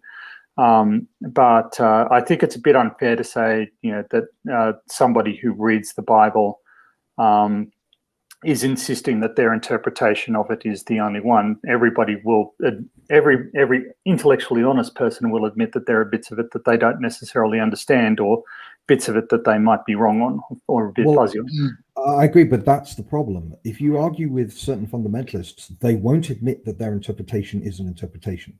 They basically say, they have this rhetoric where they say, I just trust God's word. Their interpretation is called God's word. And they will not accept that their interpretation is anything other than exactly what God intends them to do. And when you call it an interpretation, they flip out. So if you because I've got this unique position where I'm a rational Christian arguing against irrational Christians, and I know exactly how to get under their skin. I can trigger them like you wouldn't believe, because they will not accept that they are just a denomination among a larger family. They have to believe that they are the true version and every other version is wrong. I mean, there are Christians, for example, who believe that all Catholics aren't Christian. That's 1 billion people that they dismiss out of hand. And that mindset is that arrogance, that sort of I am part of a special group mindset, is what became creationism, is what became flat earthers, and flat earthers today are a secularization of what was originally explicitly a religious elitism that spread from fundamentalism, which goes all the way back to Luther. I'm just saying that's the historical chain of cause and effect that I find so fascinating in studying. It's all about humanity's relationship with reason. Well, I think that, sort of when humans started coming up with, why is there a God? It's because stuff happened and they didn't understand why. So they had no germ theory. They couldn't understand disease. They didn't understand why some people would be adversely affected. Some people would get ill and recover. Some people wouldn't. All of this seemed to be random and uncontrollable. And so they invented a narrative in which they could control it, in which they could understand it. And it required there to be some external agent who was directing these things. And that's sort of where religion comes from. And at the same time, it offers a comfort in the sense that you can abdicate your personal moral responsibility. You can say that, all I have to do is what's written in this book and wonderful things will happen. Or all I have to do is what I understand is written in this book and wonderful things will happen. And I don't need to make my own decisions about it. And that can be appealing for less thoughtful religious types. But I think that it's sort of worn out its usefulness in the sense that, we now understand that, there's a lot that just doesn't need explaining, or that we have adequate explanations for that don't involve God. But I came from a perspective that was very similar. It never occurred to me during my 35 years as a Christian to deny that the Earth was 4 billion years old, or to deny that evolution occurred and that humans were a result of it, or to deny that the Earth was round, or to deny any of these other things, because science tells us so. And if God didn't create the universe in a way that physical evidence makes sense, then we're lost, or basically we can't do anything. It just seemed to me to make sense to just accept that there were bits in the Bible that were written down by people who didn't know what they were talking about. Yes, well, I come from a completely different mindset. I come from a point of view that the Bible has nothing scientifically inaccurate in it, because it's not making any scientific claims at all, because science has no salvific value. There is this weird thing in fundamentalism where they believe that there must be science in the Bible, but that's putting science on a pedestal. That's saying that science is part of the salvation plan of God, and I don't think it is, because human beings can... So Edward, would you not think then, say obviously if there was a God, are humans with science not working out his workings? Do you know what I mean? Yeah, I would say it definitely isn't before 13.8 billion years ago.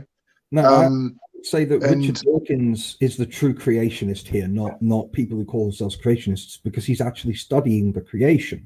Whether he credits God or not is irrelevant. The point is he's honestly studying the empirical evidence. And the problem with creationists is that they have an image of God and an image of Scripture and an image of creation that doesn't match reality. And so they have to argue against the evidence. Arguing against evidence is arguing against God's work. And that's the disconnect. Yeah, but see, I don't think. I'm sorry, no. No. Arguing against evidence is arguing against God's work. Arguing against because God is truth, and so arguing against truth why is is God God. true? Because God is the source of all existence. God is the I am. God is the whole idea. Philosophically speaking, God is the source of all existence. Yeah, well, I'm just stating my position here. I'm not here to argue for Christianity because that would derail the topic. Sorry, my bad. Yeah, I'm just saying that. So, would you admit, Edward, then that you cannot prove a Christian God? Would you admit that there is? It depends. You what you mean by cannot proof. sit here and actually prove him. I can provide logical proofs, but if you mean proof as in empirical evidence, no, because God is a spirit. God is not a being subject to the laws of time and space, and so science that deals with natural evidence, material evidence in time and space does not touch upon the domain of God. Science, you can't stick a telescope into heaven.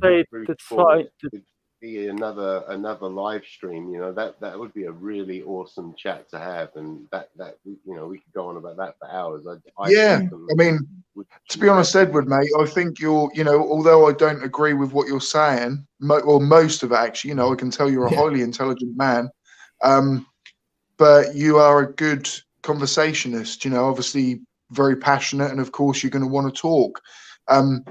We do have a debate channel being set up, and I'd more than happily have you come on and have your points come across and things. Do you know what I mean? Like, I'm very open to allow people to talk. Do you know what I mean? Like, I want to hear what you want to say.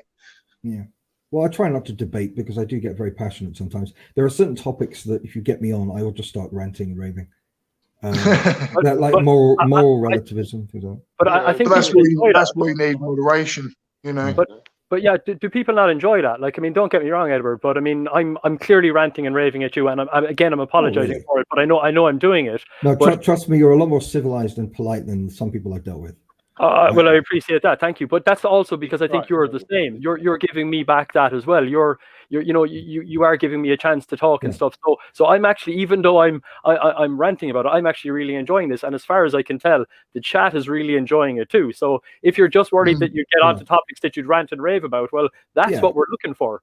You know. Well, but the things I worry that if you're dealing with creationists or flat earthers or things like that, then you're only dealing with the bottom of the barrel of Christian civilization. You're dealing with the least intelligent. And I think that's atheists do have a tendency to want to focus on the fundamentalists because they're good fun.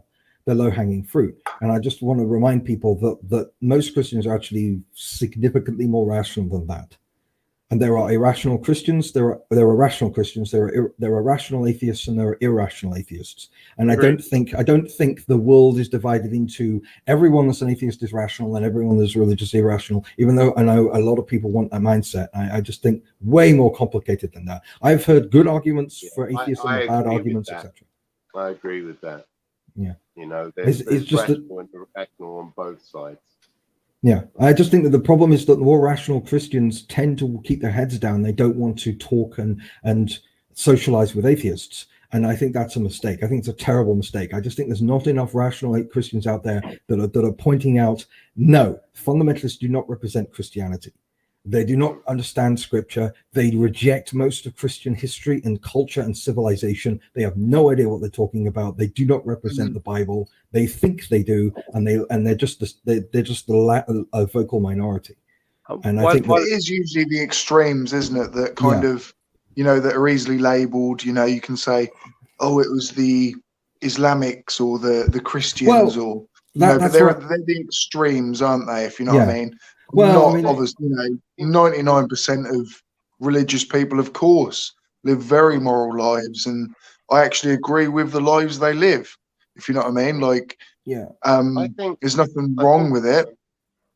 No, you know, sense of community, doesn't it? And I can respect that. And that's what we all need. That's why I went to Earth. You know, we do need a sense of belonging. Yeah, you know, we are social, we are gregarious species. Yes, I mean, I think that I'm worried that certain mindsets are isolating and alienating people, or they're putting people in unhealthy tribes. I believe that human beings should exist in a single universal family. That's kind of the point of Christianity, because that's the healthy mindset that human beings. You've got your fundamentalists that take it to an extreme, but like you've come on this stream.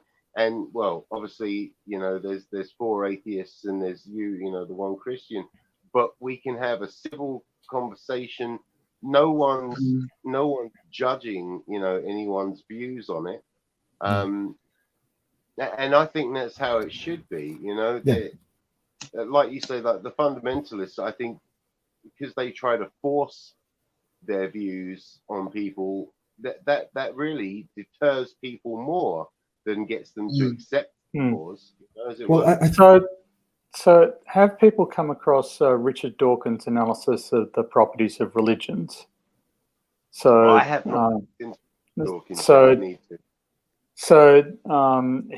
He examines ideologies and religions from the perspective of an infection. So a religion needs to be, in order to survive, a religion or an ideology needs to spread from one person to the other. So it needs to have features that it can use to appeal to a new host. And it needs to establish its own mechanisms and institutions for being propagated from the existing population into the broader population. Please let me. So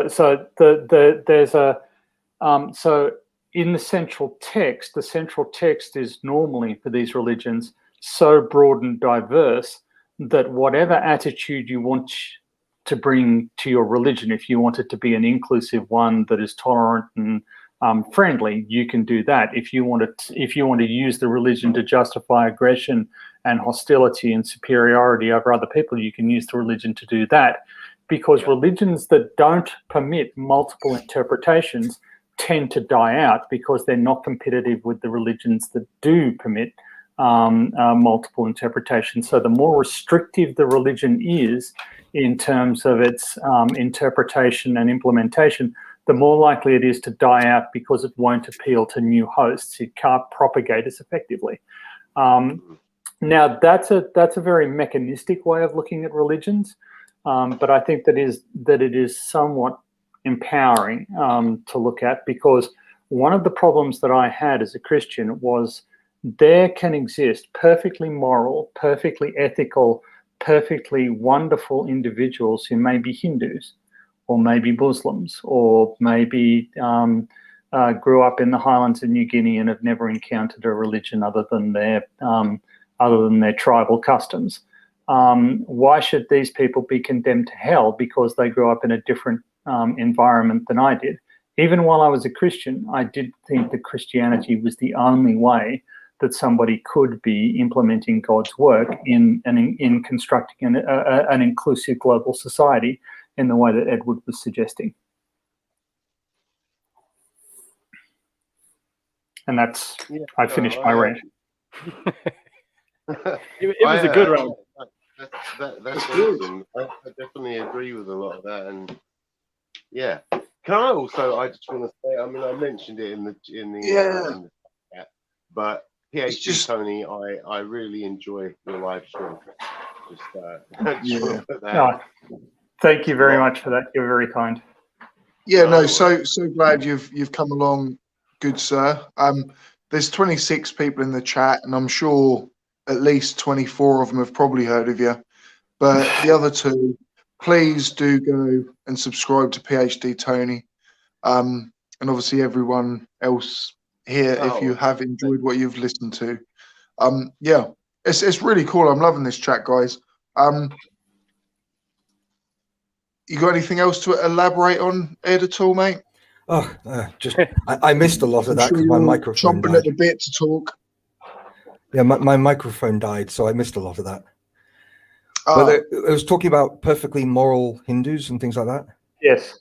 Yeah. Well, Christianity says that salvation isn't based on morality, so it doesn't matter whether you're moral or not. It's about whether or not you are in the right relationship with God, because it's not about heaven or hell. Heaven and hell are nothing. They're just a context. It's about being in the correct mindset to be with God for all eternity. That's what it's really about. It's not about Okay, money. so doesn't that seem a trifle narcissistic, though? Yeah, very Right. true. So God creates these rules, and then He expects us to obey them. And if we don't obey them in the right way, even though we're not harming anyone, we're doing good for the people around us, we're somehow inferior because we're not doing exactly what He wanted. Well, No. what's the option? What's the point of this free will stuff? And there are limits to free will. I grew up in a Catholic household. Had I grown up in a Hindu household with the same mindset, I would have ended up Hindu. I was just obedient to my parents and grew up in the culture that I grew up in. Yes. So why should the random chance of where I was born dictate whether or not I get into a relationship with God? Yeah, there are some people that never hear of God. Yes, well, because it's, as I say, we need to separate two things. One is the relationship with God, and the other is right and wrong and laws, because you mentioned that as well. God knows that you can't keep all the laws perfectly. He doesn't hold you to the standards of law and morality. He holds you. Can I just step in there? Actually, Sure. I remember you saying before about. I don't want to bring it back up, but you obviously very early in the stream mentioned the Nazis. Yes. And how they thought that there was like one race that was better than others. And that's like a terrible thing. But to me, as an outsider, anyone that's not a Christian, they don't have their foot on the first step of the ladder. Do you know what I mean? Like, so to me, it is almost like No, that being Christian is no guarantee of salvation. Christ himself said that not everybody that calls him Lord is going into heaven. It's got nothing to do with whether or not you call yourself a Christian or belong to a particular group. It's your personal relationship with God, and nobody can know that but God. So can I just clarify then? Yeah. So say if someone was born a Muslim, lived their whole life as a Muslim, practiced every day, would they still go to the God's heaven that you know? Well, they don't worship God. They don't believe in God. So why They would believe in a God? Yeah, but they believe in a God that was created by Muhammad, and so that God doesn't exist. So why would they enter into the presence of a being they don't know exists? The question is whether or not. The same question. Well, yes, you could, but the difference is that my God wasn't invented by some guy. Okay, so meditation. Well, because thousands of years of people have all experienced independently the same entity with Christianity and Judaism. That's not the case. The same can be said of Hindus and Brahma. The same can be said of Taoists and the Tao. Absolutely. The same can be said of Zoroastrians and Mazda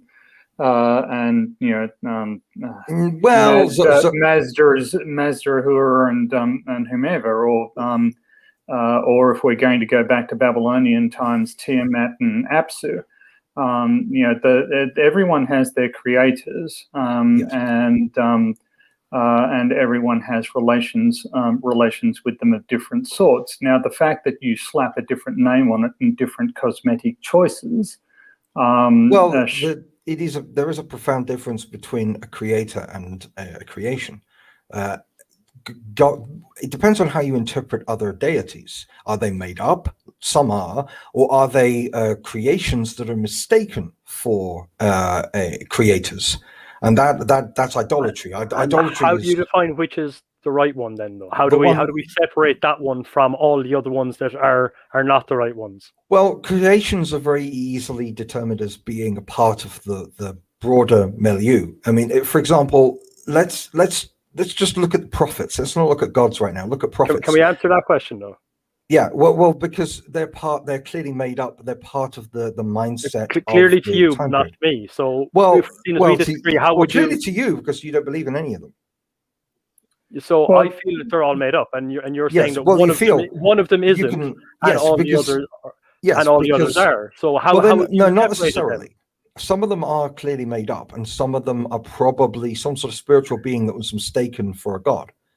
And how have you separated yours from those?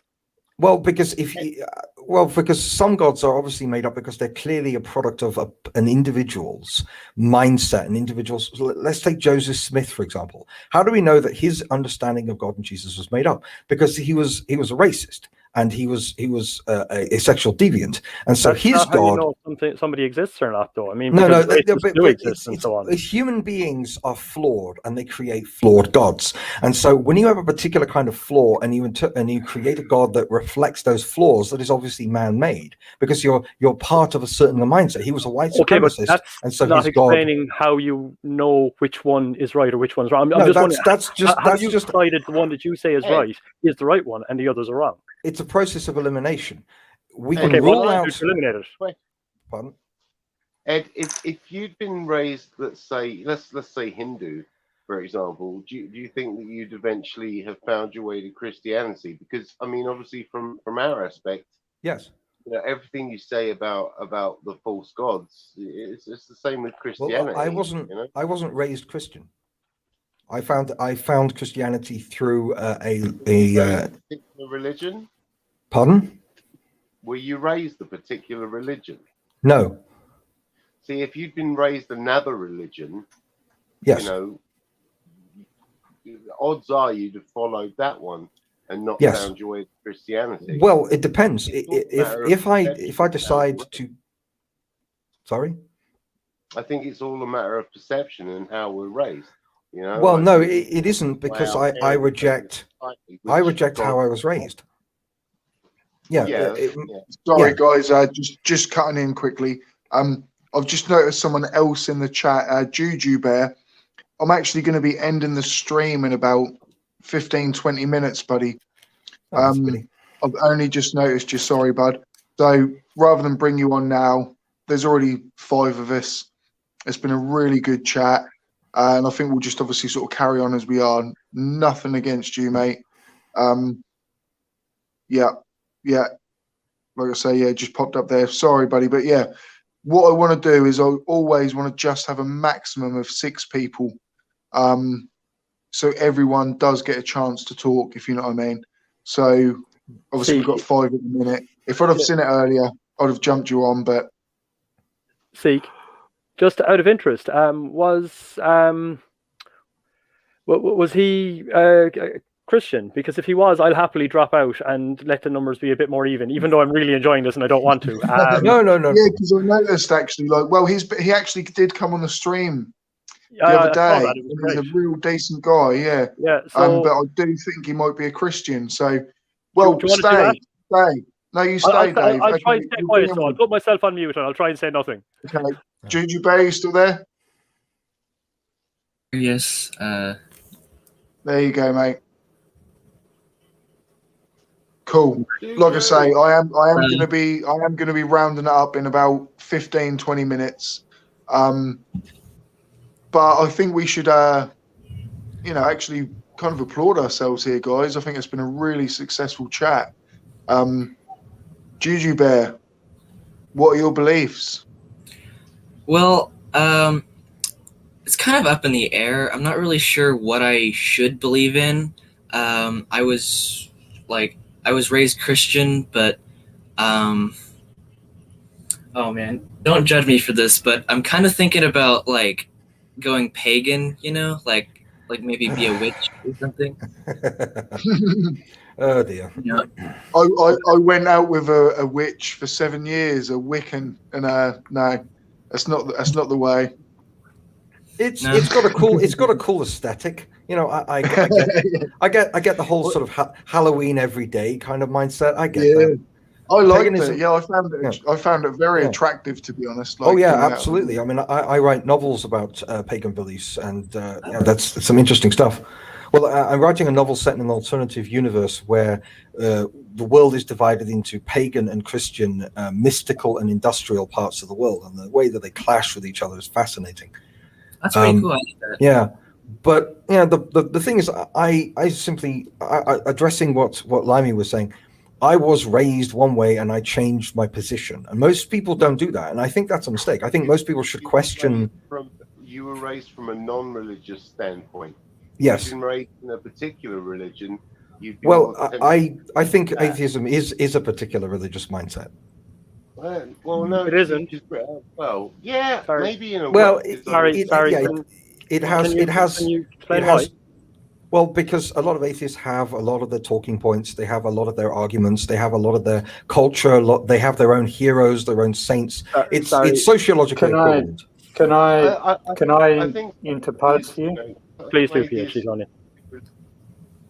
Sorry. So no, it's perfectly fine. So the assertion that God does not exist is unprovable. The assertion that I don't think anybody can claim to logically prove that there is no such thing as a creator or a God. But that's different from, say, saying I have a lot of very sound evidence for concluding that the Christian God doesn't exist. Yes. But I'm not talking about the arguments. I'm talking about the culture. There is a culture. Sorry, let Pierre. To say that atheism shares a lot of the aspects of human culture, that other aspects of human behavior, that's just nonsensical, really. That's like saying that soccer has a lot of the aspects of religion, it does. Yes. In which case, every aspect of human endeavor suddenly becomes a religion, and the term religion loses its point. I agree, but I was talking in terms of the mindset. If both your parents are against religion, they frequently parrot Richard Dawkins' talking points. How is that growing up in that environment? How is that any different to having Christian parents that talk about how bad atheists are?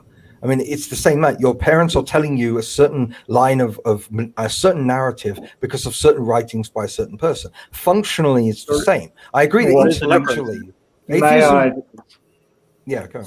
So I, for the first 10 years of my life, I wasn't that religious. It wasn't until my great aunt got cancer that my father returned to his Catholicism, dragged the rest of the family with him. But you'd be surprised how little of that 10 years was spent quoting Dawkins. Well, for starters, I'm too old. Dawkins wasn't around. But there just wasn't any religious discussion. It wasn't an issue. It wasn't something that came up. So I don't particularly think that, that somebody isn't inclined to an opinion on, to embrace a religion. I don't think you can state that as equivalent. It can be, though. I'm not saying it always is. I'm just saying because people have different experiences. But I know a lot of militant atheists who, listening to them, it is like listening to a street preacher. And I know a lot of atheists like my father who just don't care about religion one way or the other and never bring it up. So I understand exactly where you're coming from. I agree completely. I'm just saying that I'm still here. Yeah. Yeah, I'm still here too. I'm here. Yeah. I agree. Everybody, I can hear a thing. Oh. Sorry. So carry on. Cool. Yeah. Juju Bear, you were sitting there way too still. I thought you'd frozen. Oh, sorry. I'll move around a little bit more. Carry on the conversation. Yeah. I was just clarifying that a lot of people, because Limey was making a point. Middle of a point, Tony. Oh. Limey, I think you're gone behind again. If you can just hold off a minute or two, and when the picture starts moving again, I'll shout at you. Well, I thought we'd lost audio. It just seemed that the point was cut short. Wait, I think you're back again, although your picture's frozen. Sorry, it's difficult enough because what ends up happening is Edward's talking and then you pop on over him. I suppose maybe just hold off for a couple of seconds, and when Edward gets to the end of the sentence, then you jump in. Yeah, I think for some reason, Limey, you're on a little bit of a lag, if you know what I mean, but I don't know if you see it. Do you know what I mean? Like, so every now and again it just stops and jumps, if you know what I mean. But Yeah. I'm just wondering if Juju Bear had a particular point that he wanted to make. Yeah, what compelled you to jump on right now, Juju Bear? Obviously I noticed. Well, No, carry on, bud. I mean, I kind of just like to, you know, Is it just all silent, or am I not hearing certain people? You're just not hearing certain people. Yeah, I think for some reason you're cutting out. Yeah, real. Or if I just start trying to and I don't know. You are quite laggy, if you know what I mean. It's kind of cutting in mid-conversation. If you know what I mean. I know you're not doing that deliberately. So it's obviously laggy, if you know what I mean. Because it seems like you're cutting people off, but you're obviously not. You're just behind. Do you know what I mean? You should try leaving and then coming back. Yeah, my connection's dodgy at the moment. Hang on. I think maybe just talk over him for a minute. Yeah, off you go, Juju Bear. Okay. What was I saying? I'm going to mute you, Limey Play. I'm going to mute you for 1 minute, Limey Play. Yeah, that's what I'm doing right now, mate. Hopefully you'll come back. All right, yeah, cool. Juju Bear? I'm in trying to remember what I was saying. Do you guys see this thing at the bottom? I just randomly have put flat turds comment there and pinned it or something. I don't know how I've done that. It's not exactly, it just says you can't. What's that? I need to. We were doing so well. We were doing so well. Yeah, I need to at least do something. I don't know. There we go. That's at least a bit of a better comment to pin. Yeah. So I don't know how to unpin everything. I don't remember exactly why I came in here. Like I don't, like we were obviously something was being conversated at the time, and I thought, hey, maybe I could join in on this conversation. Thought it might be a little late because I might not have enough context. But I do like to just share my beliefs because I like to kind of have logic in my beliefs, but I don't remember exactly when. That's good. That's came in here. Yeah. Yeah, I mean, as long as you respect logic and reason, that goes back to what I was getting back to. It's all about reason. It's all about respecting reason. You can do so as an atheist. You can do so as a whatever. But the problem is that once you lose respect for the rational process, that's when everything falls down. And you can convince yourself that what you're doing is rational all you like, but if you reject the collective conclusions of every single rational person on the planet outside of your subculture, that's not respecting reason. And that's the problem with conspiracy theorists. They don't respect reason itself. It always boils down to that. And everything else is just something that we're gonna, because we can argue about God's existence to the end of time. We're never really going to reach much of a conclusion.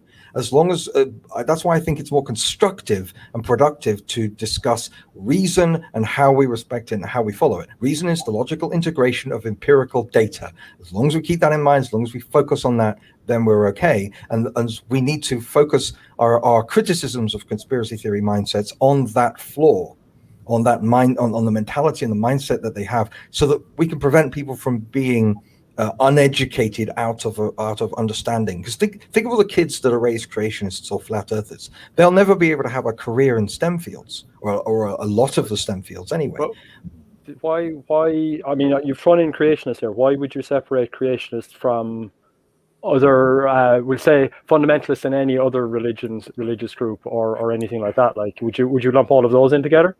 Well, any belief, any religion that claims scientific truths that contradict actual science, I would all put them in the same category as being anti-reason.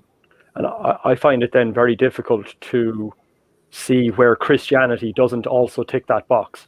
Well, because Christianity makes spiritual claims. Jesus Christ didn't turn up and say E equals MC B And anybody that says E equals MC squared is a heretic because we burn at the stake. He said, I am the Father, I one known comes to the Father, but through me. That is a spiritual and metaphysical statement. It is not a scientific statement.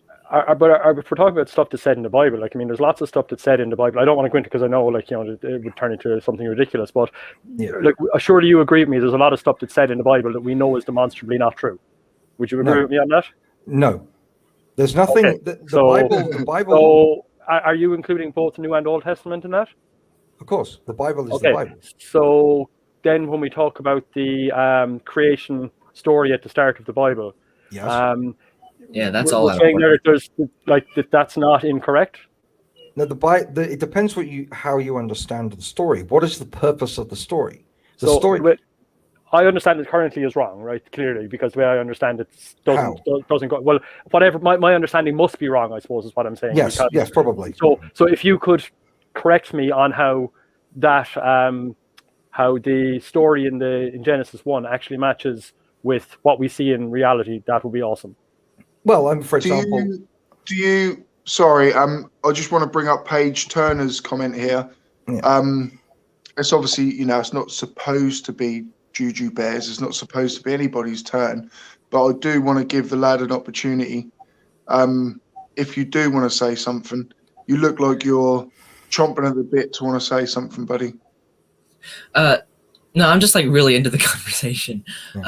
Even if I, you know, like, I don't want to like interrupt anything.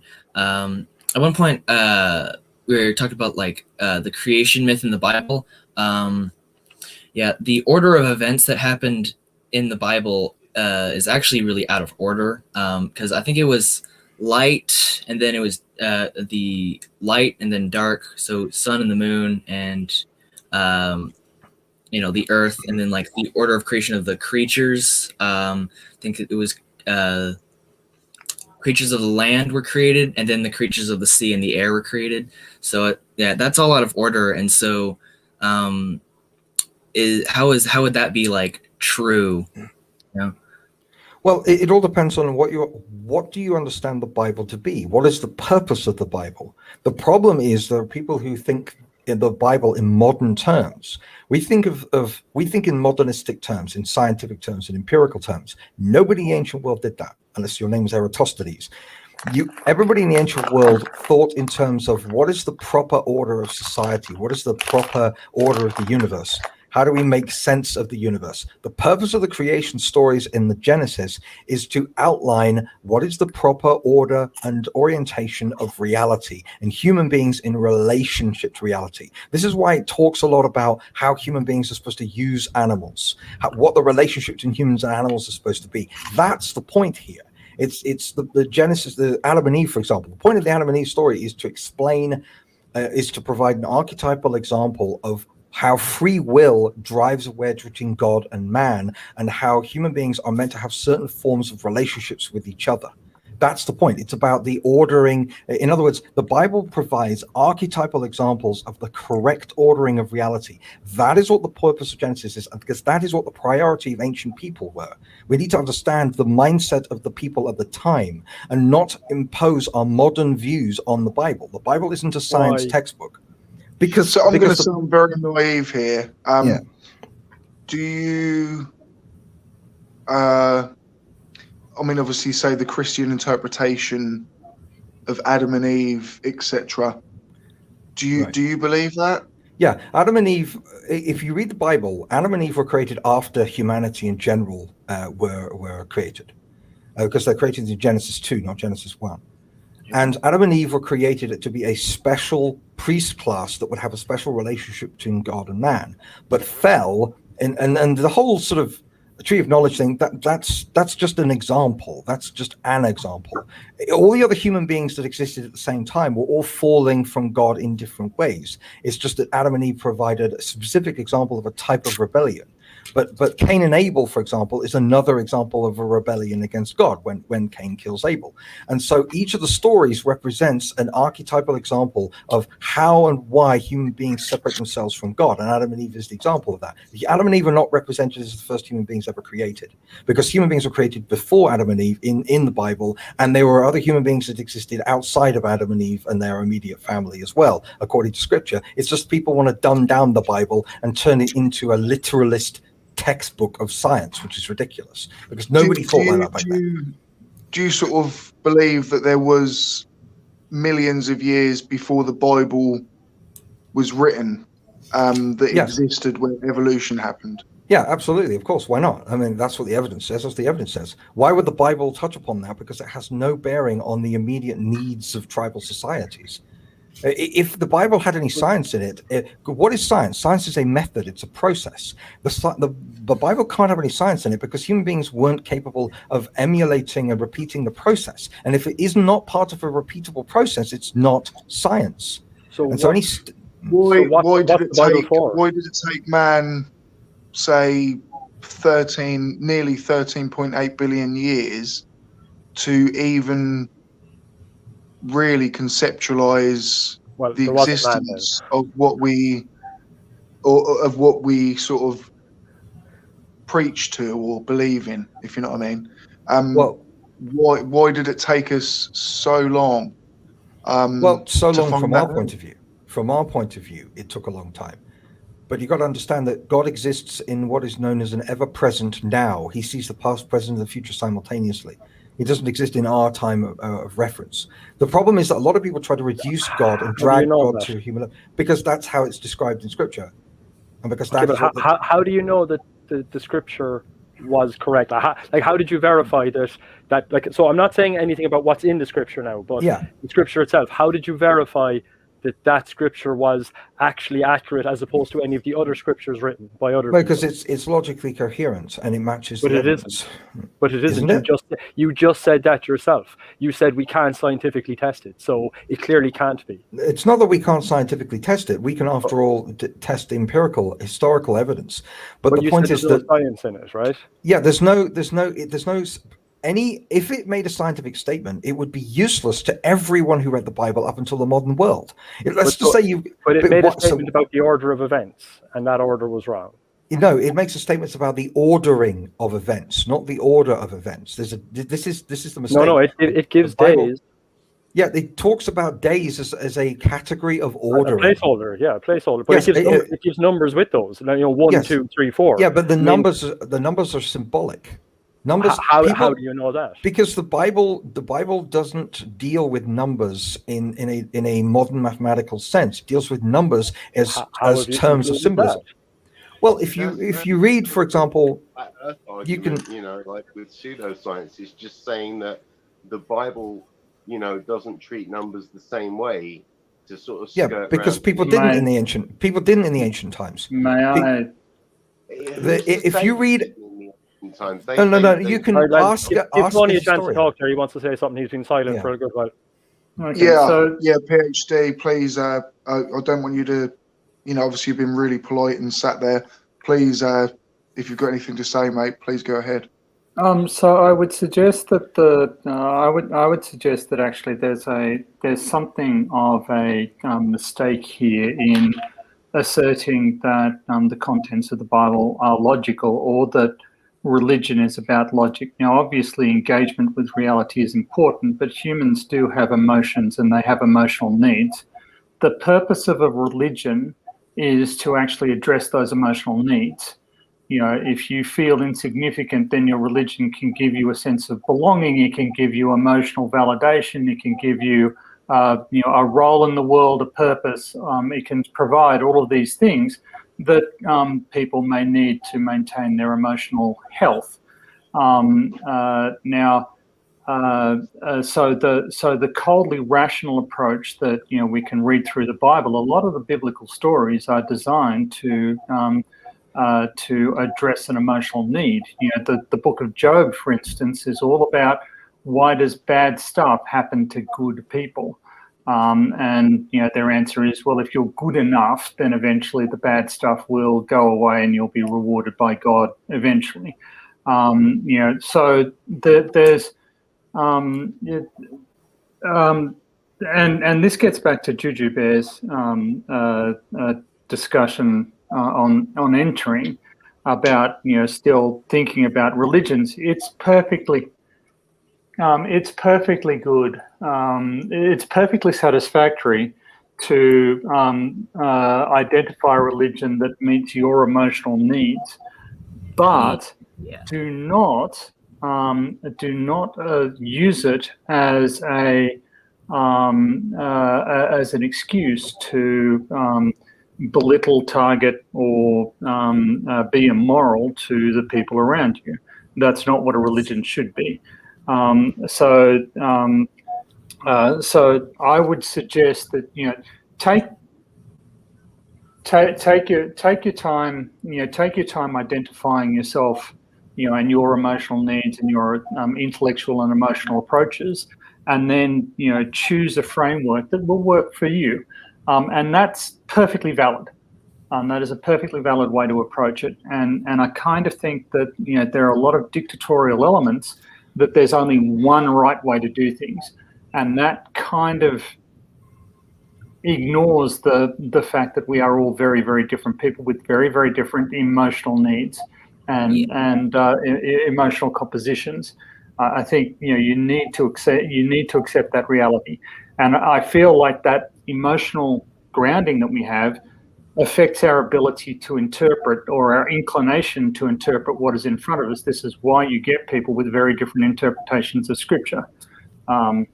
Anyway, so to Ed's point, you have a very high focus on logic, but at the same time, it seems to me that you're arguing that your position is entirely logically valid, whereas from my perspective, at least, there are some logical holes in it. Now, you object to those as logical holes, and you will argue your way around them, but those seem like more of emotive arguments, and that's fine. That's perfectly fine. But you can't then turn around and say, well, my emotive arguments are actually just logic. I don't think you can make that point. But that again is just my perspective on it. Sorry. Right. Okay.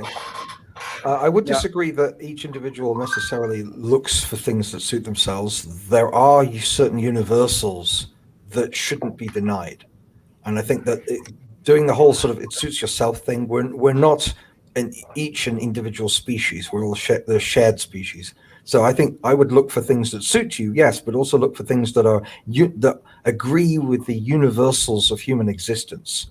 Because there are certain ideologies and religions in the world that disagree with what those universals are, and I think that's when things go horribly wrong. I think there are certain things that are universally true. But as to back to the numbers in the Bible, the ancient world used numbers for symbolic and theological messages. And an example of this in Scripture is if you look at the genealogy in the Gospel of Luke, and then you look at the genealogy in the Gospel of Matthew, not only are they different names, because they deal with, one deals with the ancestry of Joseph and the other Mary, they also have different numbers of generations. Matthew uses 14 generations between each set, whereas the other just has random generation numbers. And it's clear that Matthew is making a theological point with the numbers. So in other words, his numbers are not literal. It's the same thing with a lot of the ages.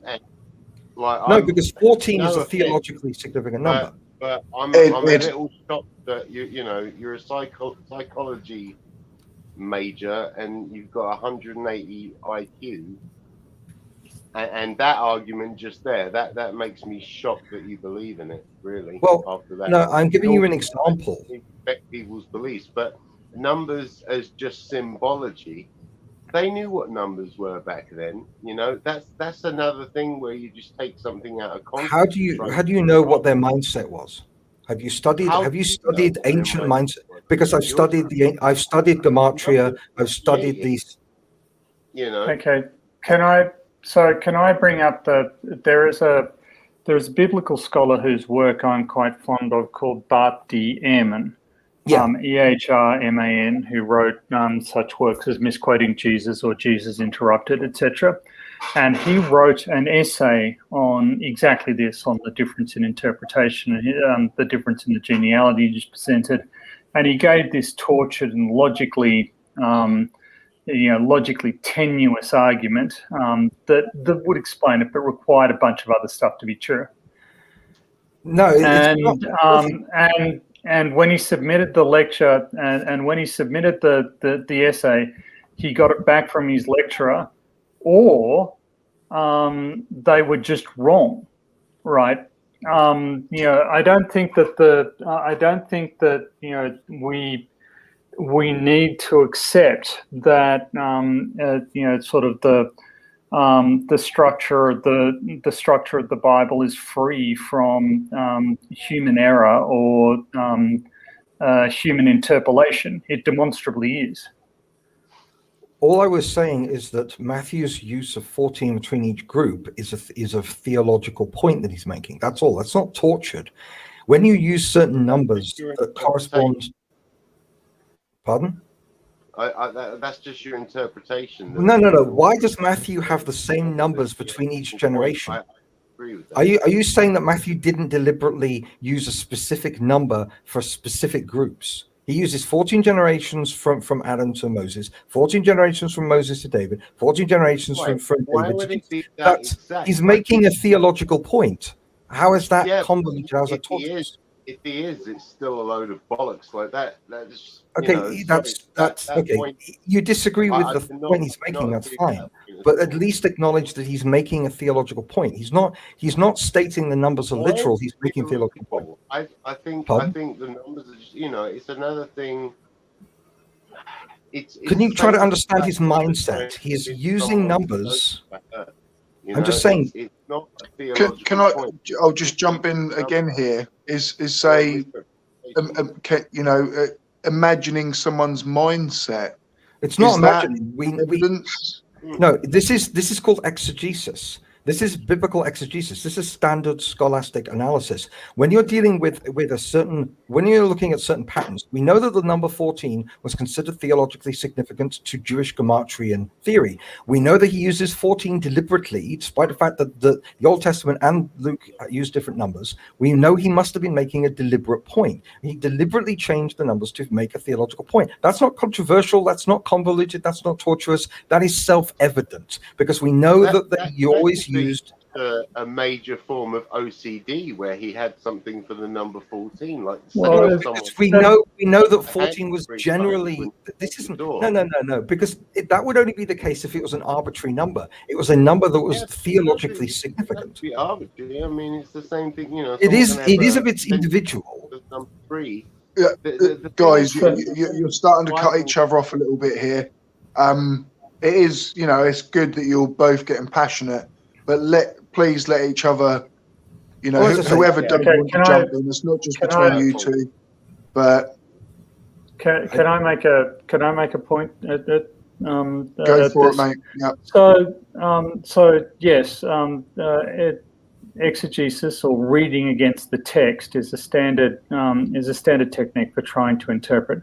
But all of the any text, but it is limited in the sense that all it will give you is the mindset of the author. If you're claiming that the author is divinely inspired or believe that they were divinely inspired, that doesn't really give you any justification. An author can believe that they're divinely inspired and be wrong. An author can be trying to make a theological point that is simply incorrect or not factually founded. The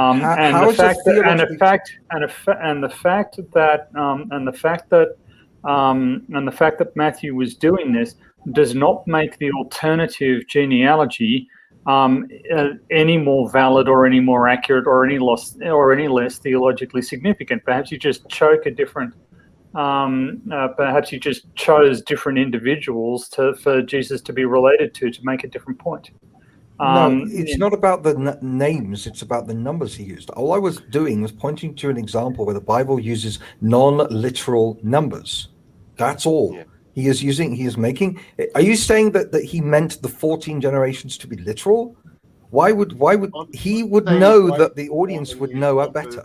That doesn't make any sense. I think that's just ridiculous. Right. Okay. You know, I'm just pointing out an example of a use of non-literal numbers. You either accept that or not. You can read the Bible for yourself. You Give can me see another example outside of the Bible of non-literal numbers, like someone using. Well, let's address this issue. So, if, for example, you talk about a myriad technically means 10,000, and it's just a number for a lot. 40 years is 40 years or 40 days and 40 nights is just a long time. It's not actually meant to be 40 days and 40 nights. So there's plenty of, and the same is true of multiple mythological cycles. You can get people who from say Japanese or Chinese mythology who use numbers that have particular cultural significance to fill in the gaps when they don't actually have real numbers. It does happen all the time. However, that's different. That's all I was saying. That's different from assigning a meaning to ordinality. What you're moving from is rather than just these things were listed in an order and each of them was given a number. You're arguing that each of them was given a number and that number has a significance if we interpret it correctly. And I don't, and that's the point at which I think your syllogism falls over. Because I don't think you can externally validate the significance that you're putting on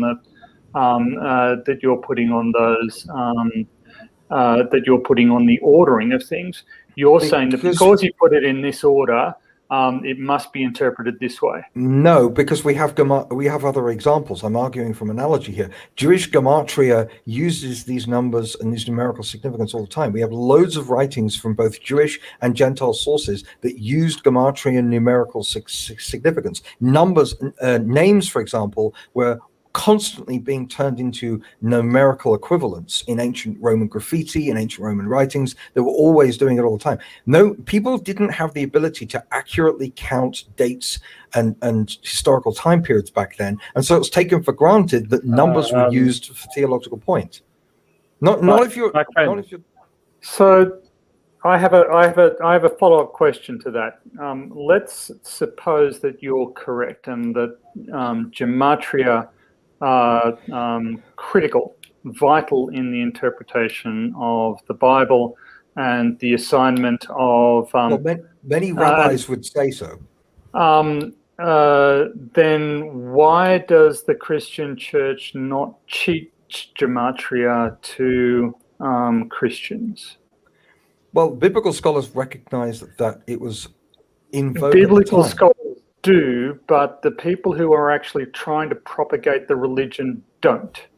Well, it depends. If those people, it depends on how much biblical scholarship is taken into account.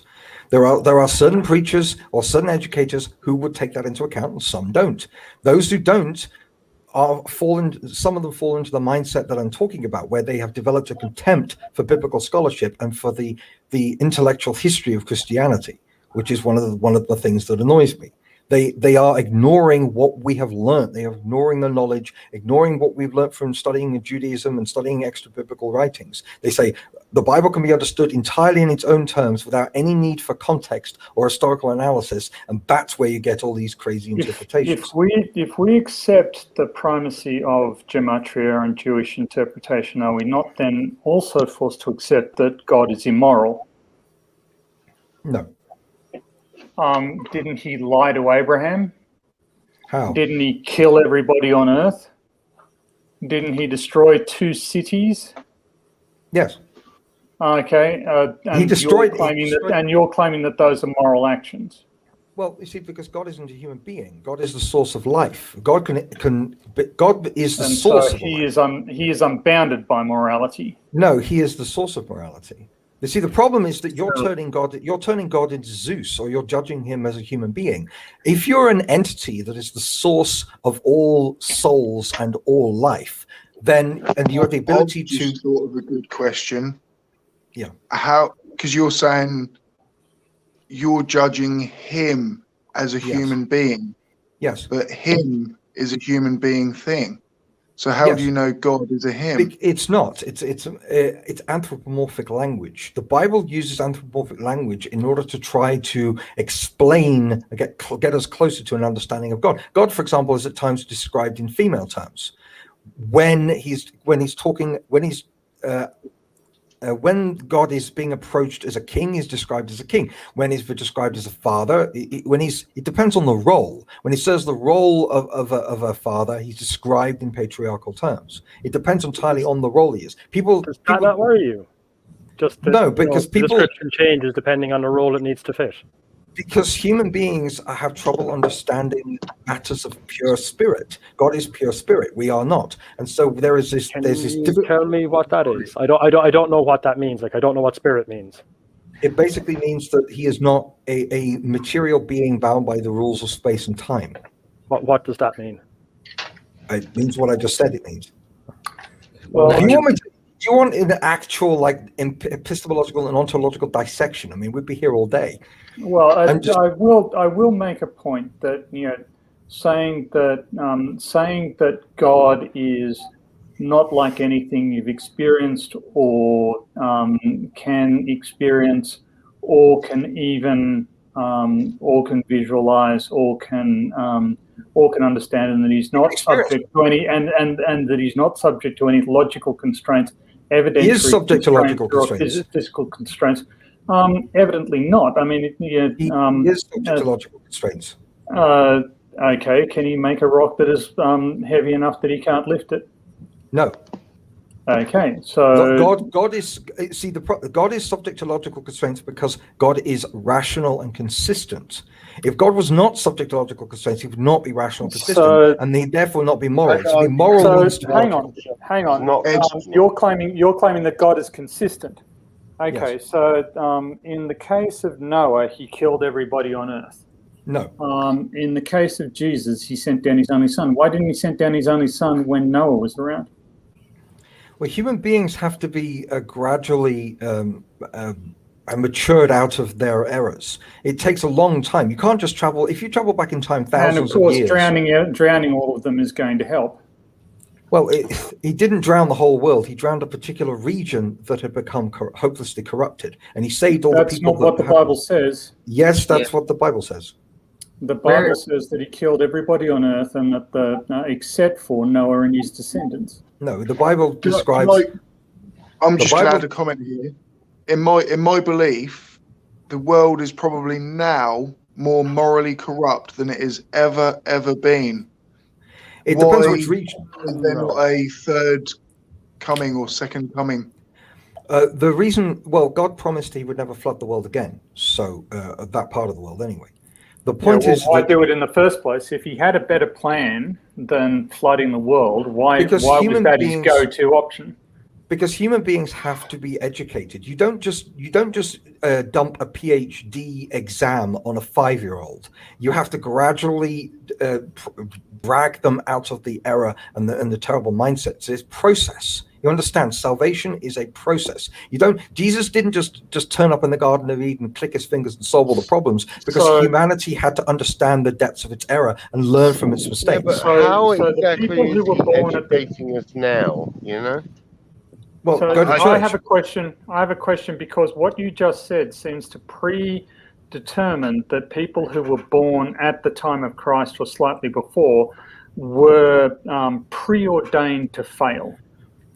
Were preordained. We're not preordained. There is no preordained. So, God exists out of time, so he knows how everything's going to end. Yes. So he knows exactly what's going to happen. So these people, just because you observe something. No, this is a common mistake. Can I finish my logical? I know, but I need to correct each error. Edward, this is Seek Truth, Speak Truth, and this is my channel. Please do not cut off people whilst they're talking. PhD Tony. So the point I was going to make is what you're saying is that we have a much deeper understanding of God's message than the people who lived 2,000 years ago. So why were we blessed with this opportunity to live in this time, whereas the people 2,000 years ago were condemned to live in what you describe as a less enlightened time when humanity was more corrupt and less able to absorb Christ's message? Why were the people in the Egyptian Empire, why were they born thousands of years before Christ delivered his message?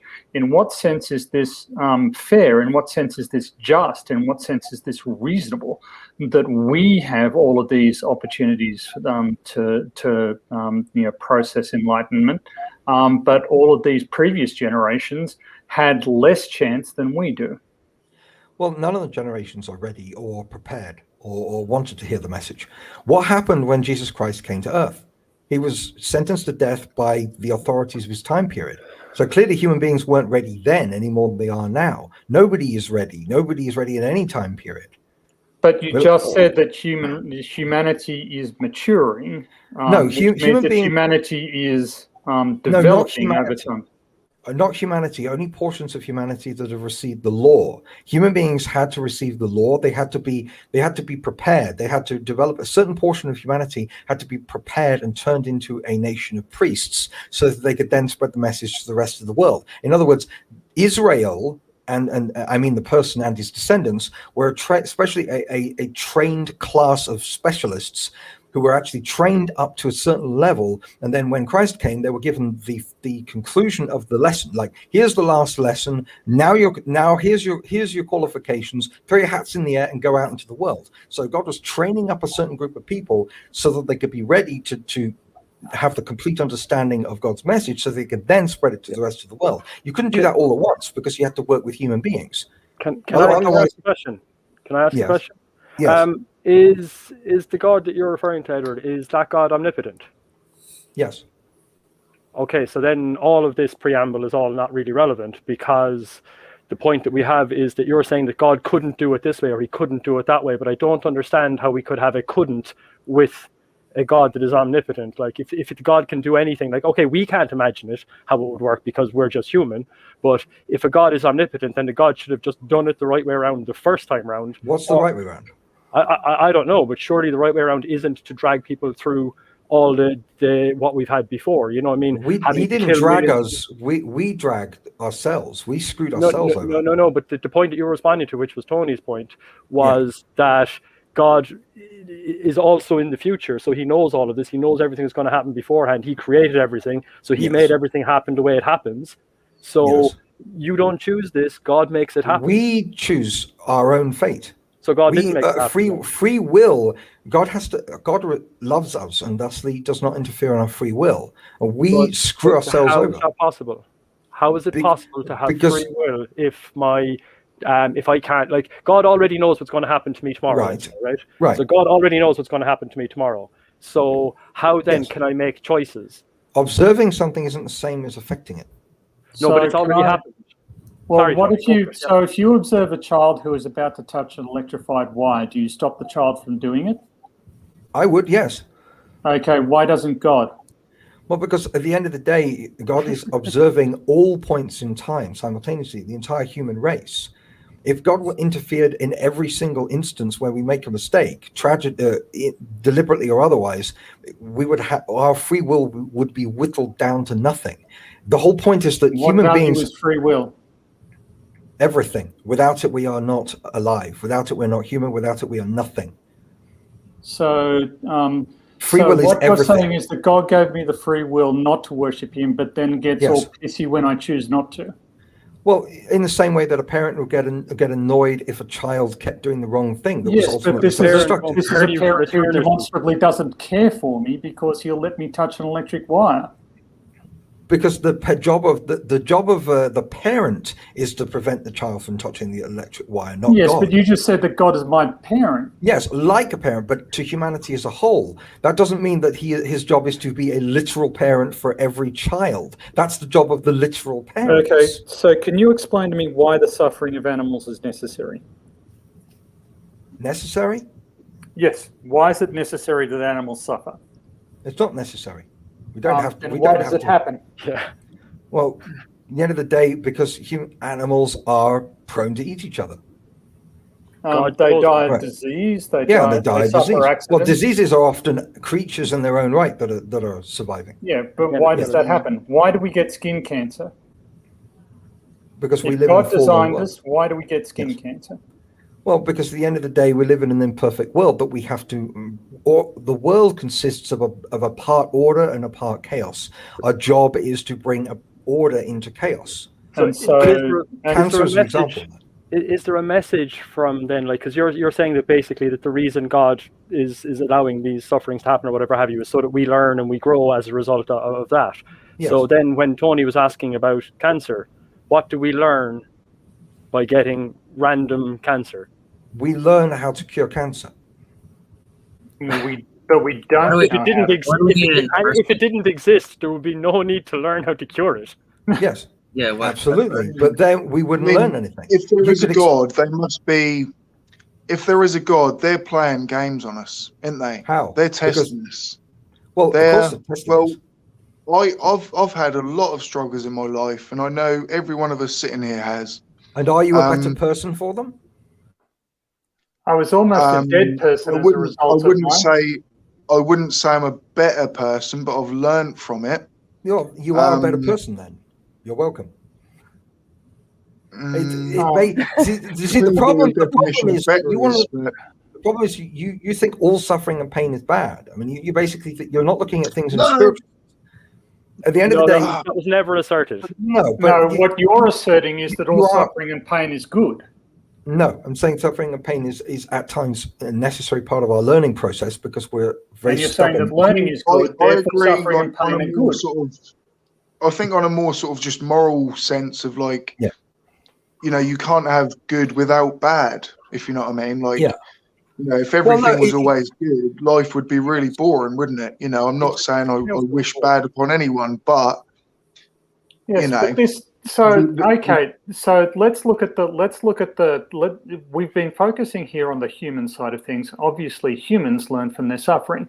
Animals, less so, right? Right. They don't understand diseases. They're not learning how to cure cancer. They spend their existences starving, terrified, cold. Why is that necessary? It's not necessary.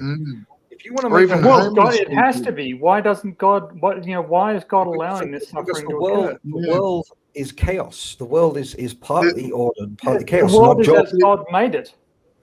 Edward, there was chaos before. I would say, like right now, there'll be someone laying in a shop doorway that is morally as good as every one of us on this stream tonight, and they will be freezing, and like someone might die. Do you know what I mean? Yes. They've lived just as good as life as any of us. Right. Why them? Go out there and invite them into your house then. Do it right now. Would, but like do it right now. If every Christian did that, there'd be no homeless people. We often do. I mean, just about which makes you better than God, right? Because you take responsibility for these people, and God doesn't. No, He gave us the responsibility. He gave us free. That's very good of Him. Giving us free will. He gave us responsibility to each other. That's the point. He gave us free will, therefore we have responsibility to each other. Therefore, you solve these problems. Stop blaming everything on God. I'm responsible for animal suffering. If you can solve the problem, then yes, go out there and basically and pen the animals in and keep them warm and fed. Husbandry. I didn't be a shepherd. All animals. Be a shepherd. Yes, be a shepherd. All animals. Yes, you're being intellectually dishonest now, Edward. It seems like God is asking us to be God, if you know what I mean. Like he's asking us to mop up his messes made. Yes, we are meant to image God. We are makes us better people. My wife passed away in 2012. At 27 years old. In what reality can any of that make me a better person? Like I have absolutely no idea. I don't know you. Yeah, and You know, That's what I mean. I You'd have don't think there's learned. any claim God You'd have could learned that from it. would work, and that's You'd why, learn, but it doesn't you make know, you better. I've learned. Yeah, but at the end of the day, we live in a world where there's lots of chaos and random stuff going along there, and how we Because God Right, put it us here. kind of disproves God. because we are here to bring order out of chaos. We're here to continue His work. Why? Like, why though? If He's so powerful, He likes to delegate. you know, what? Why? So, But in he's my really opinion, powerful. he likes There's to no mess reason things to up. delegate. This is just becoming absurd. Yeah. He likes. I'm giving you standard Christian theology. He likes to delegate. Yeah. At the end of the day, he I'm likes just to going to think, like, bring.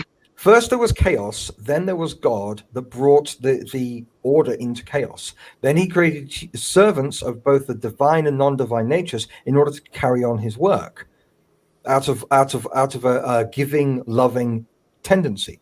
And so we are basically obliged to bring order out of chaos, and we come up with excuses for why we don't. Up with Yes. chaos, then that's not created out of loving. You're making Is all it? of these assertions, and your only proof for it is because my interpretation of the Bible is correct. No, that's what the Bible says. Tohu and bohu exist. Yes, but I don't care what the Bible says. I know you don't, and I'm just saying that I completely Why understand. should I care what the Bible says? Because Say, it makes sense again, of it. Edward, sorry, I'm just going to try and sort of cut in. Sometimes I just think of something to say. So, your main evidence for the Bible, your main evidence, your main reason for believing in God, which you will bring up, is the Bible. Say, I'm an ex-flat earther. Right. I used to believe that, but now I know we live on a globe, and I could list off at least 50 proofs that we live on a globe. So, is there anything else other than Scripture that would lead to say, you know, you can find evidence for something in one area maybe and look at that as favorable, but then surely to back it scientifically, you need to look at it from lots of different angles and still find evidence that can back your claim. Yes, if it's a scientific issue, yes, but I'm not making a scientific claim. I'm making a personal spiritual claim. I personally would say it's the most scientific thing ever. It's not a scientific. Like science would be to discover God. Like, you know, if there is one, that's what they're doing. That is giving science a responsibility that it is not meant for or capable of. That is scientism. Science is not God's equal. It is not a challenge to God or anything else like that. Science is the study of the laws of physics of the material universe, right? God isn't part of the material universe, and He's not bound by the laws of physics. Because that's not. But he is apparently bound by what's written in the Bible. No, he is. The Bible is our attempts to describe the experiences that generations of people have had of God entering into our universe. So let me get this straight. There's no physical evidence one way or the other about God, but we can believe there's a God because somebody wrote it down in a book. Yep. Okay. What if I come up with another book with other stuff written in it? Why is that stuff wrong? Does it match the historical evidence, and does it teach moral principles that the Bible doesn't match the historical evidence or the archaeological evidence? There was no Exodus. We can demonstrate that didn't happen as a historical fact. No, you can't. Yes, we can. The problem with this argument that there was no Exodus, for example, is that it's assuming a certain location and a certain time period has to be when it occurs, and it's looking only in that area. There's a lot of archaeologists. It has to. No, there's a lot of archaeologists, a lot of historians who disagree with the current dating of the location and the time period. This is an ongoing debate. This isn't a settled matter, and it's arrogant to say that it is. There's still a lot. Look, speaking as a professional scientist and somebody who has studied sea level change and archaeology in some detail, I can assure you that I have heard this. It's not settled science argument before in areas that I am one of the world's experts in, and I don't accept that archaeologists with people who are interpreting archaeological finds with a particular religious agenda need to be listened to when they say, well, we haven't exhausted all of the possibilities yet. They're always going to say that. And I'm saying that there are fundamental errors in the approach that a lot of people are using. Archaeology and history are not like. What is your archaeological training? I don't have any. I study other people's. Okay, so then on what possible basis do you make that assertion? Well, because this is a matter of history. History definitely is something of mine. The problem is that people are making calculations of the various events in the Bible based on various dates and calculations that have other scholars and historians have corrected. There's a huge amount of research on, for example, the fact that there's been incorrect dating for Abraham's life and incorrect dating for Moses' life. There's a lot of stuff going on here about what the correct datings in the Bible are. There is no scientific consensus on the correct datings. There is no evidence whatsoever. And it's true that in history and archaeology, absence of evidence is not evidence of absence, but it is not the case that there is any significant archaeological evidence for the existence, for Jewish slaves in Egyptian service. There are. We have hieratic proto-Hebrew quarry inscriptions. So yes, that's exactly what I'm referring to. And there are what, 2 or 3 that are known of. Right. You cannot argue on the basis of 2 or 3 pieces of graffiti that an entire people, and we can date those. So if you're claiming that those date from pre-Exodus, then we've got chronological constraints. Yeah. Sorry guys, just jumping in. I had a super chat from Limey Play, the guy that was obviously the guest tonight. Battery is dead, going to bed. Oh, that rhymed there, mate. Well done. Great stream, mate. Much love and stay safe. You too, buddy. I'm sorry you didn't get much of a word in, but your connection wasn't great at first, and I think you didn't quite, kind of get in there, if you know what I mean. But thank you so much for coming along. Always welcome. That was just brilliant, Limey Play, mate. Guys, I am going to wrap it up in about 10-15 minutes. I know I said that about an hour ago. This is tonight now officially my longest ever stream, and that's actually my favorite ever stream as well. I can't actually thank Edward enough, because he's basically like the dream guy to actually come on, because he's had a lot to say, and I've also got some good people here and we've had some good conversations. I do want to offer Juju Bear an opportunity to say anything that comes to your mind, anything you may have learned, what you've been listening to. Take as long as you want, buddy. Yeah, I'll take my opportunity. First of all, to say thank you again for coming on here, and sorry if I haven't said much. There's been a few points where I tried to say something, but I couldn't quite get it out of time. But yeah, that's pretty much it. Yeah, no, it's understandable, mate. I mean, that's what tonight's your second ever stream, I think, isn't it, that you've jumped on? Yeah. So, you're sitting here with a guy that's a bloody PhD, mate. Do you know what I mean? And me and Edward and Dave. Do you know what I mean? So it's just cool that you have the confidence to even press that button to jump on. Do you know what I mean? Yeah. Yeah, because I'm really interested in hearing what Juju has to say. Well, be bold. Could you remind me what exactly the what we were talking about earlier? Well, we were supposed to be talking about conspiracy theories, but we keep distracting ourselves. Yes. Yeah, everybody just wants to dogpile on me, but that's my life, really. So earlier, let me try to remember what we were. The argument for God being exempt from the word I'm looking for here. The laws of physics or morality? Morality, that's the one. So say you actually let's just look at an episode of Rick and Morty real quick. You create a universe, okay? You are God to everyone in that universe, and you know all the little souls in there you create.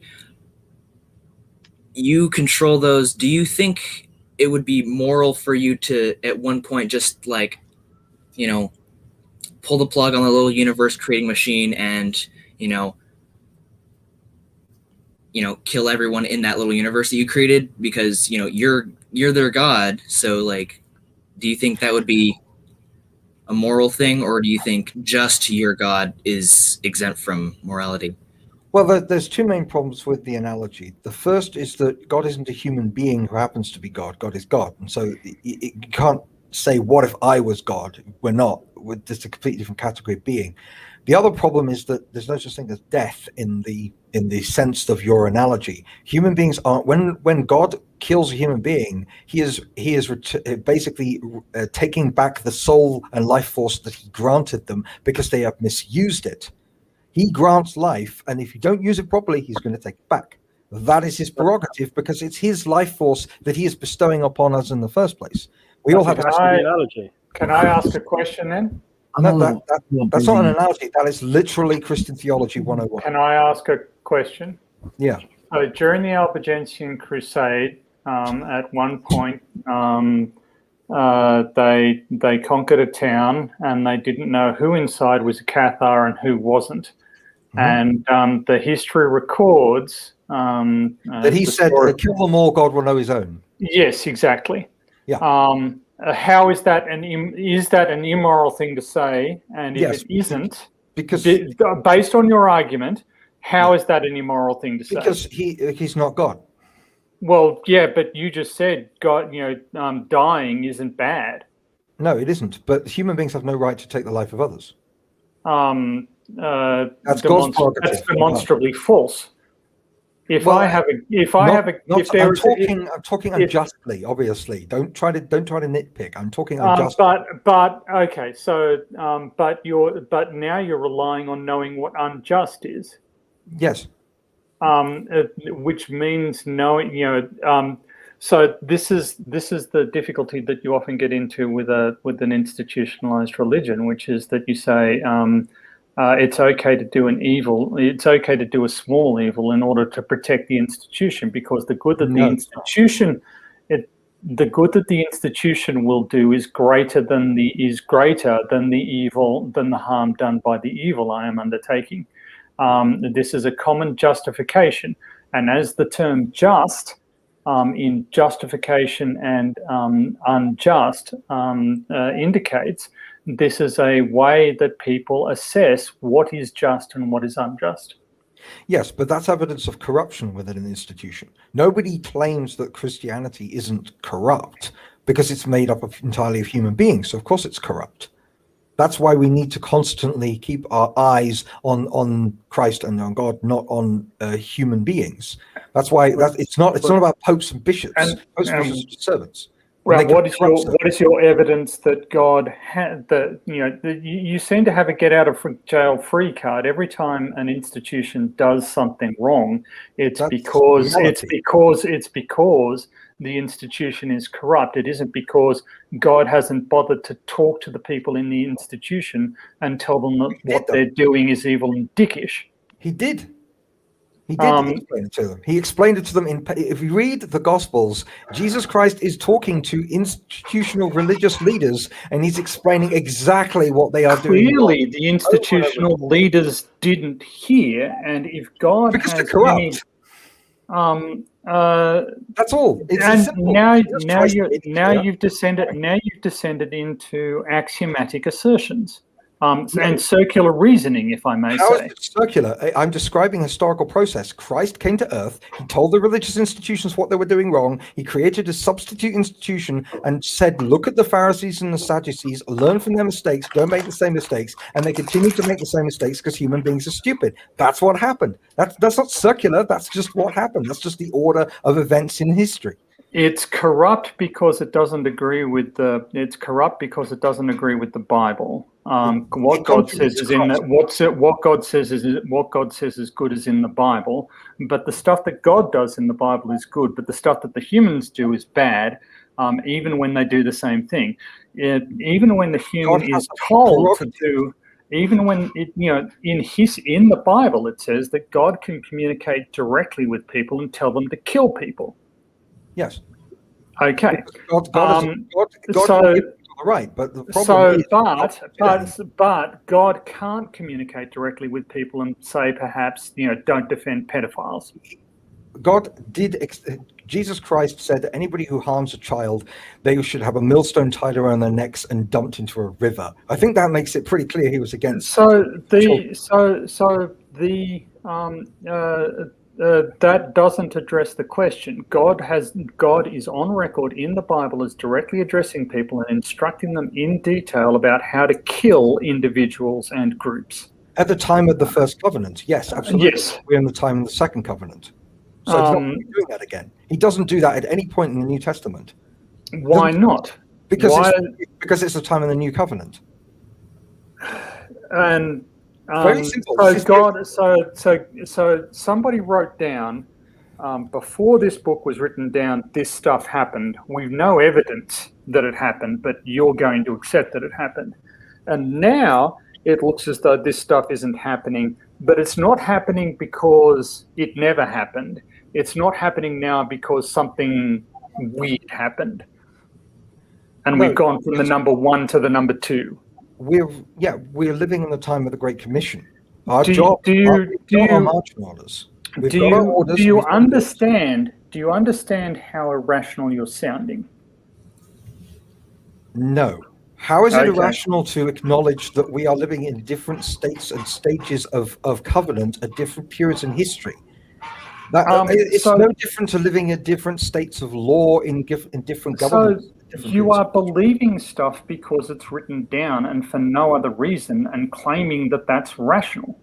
No, there's loads of other reasons. There are plenty of arguments for God's existence. Ontological argument, Kalam cosmological argument, tons of them. Argument from reason. So you're claiming you can logically prove God's existence. Well, there are good arguments for God's existence. You don't have to accept them. There are good arguments against God's existence. What's your best argument for his existence? What's your best argument for his existence? As I say, the argument from reason, that the universe is rationally comprehensible.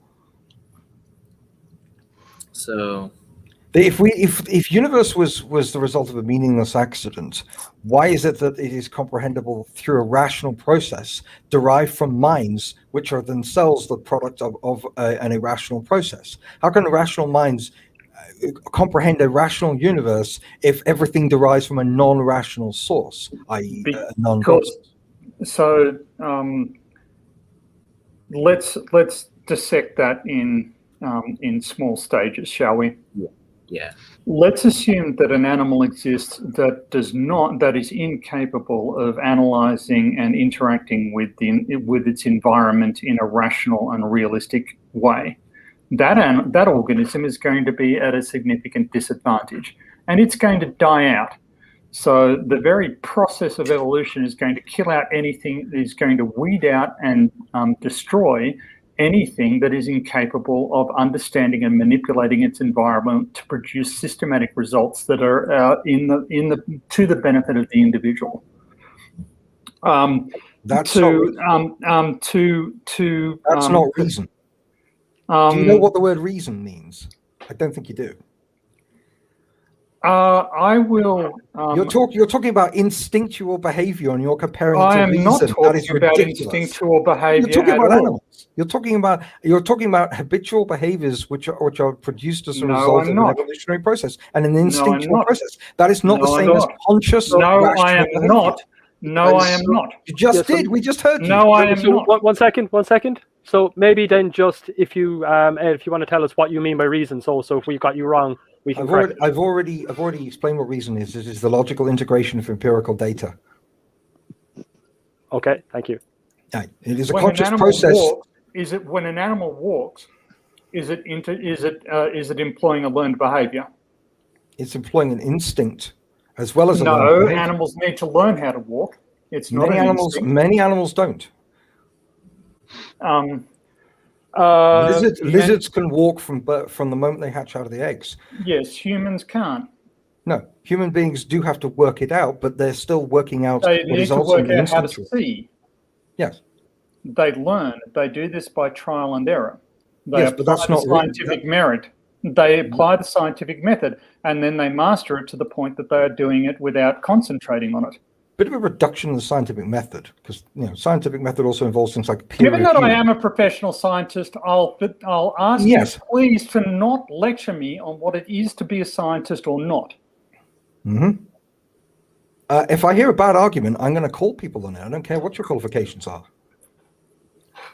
So your claim is that trial and error is not a way of determining reality. It is a way of determining reality. It's just not reason. So your argument is that an animal that works out that if I follow this trail, I will find prey is not reasoning. No, they're following a instinct because they have been given the instinctual patterns of So it is behavior. impossible to train an learn it. animal. It is impossible to train an animal into a behavior that will get them food. They have to have the biological capability to do so that was developed so that they could do that. I'd just like to throw something in here, actually. Like, you must have all heard of, say, elephants, and, they obviously live in a big family. I believe elephants have family morals, and learn behavior. They go and respect the dead. I've heard of stories where they actually go back to where the elephant lays to rest, and when they go past it, they go back. And to me, my perception, they show respect. And yes, they do. How do we not know? Gorillas have funeral processions. Yeah. So, is that not moral?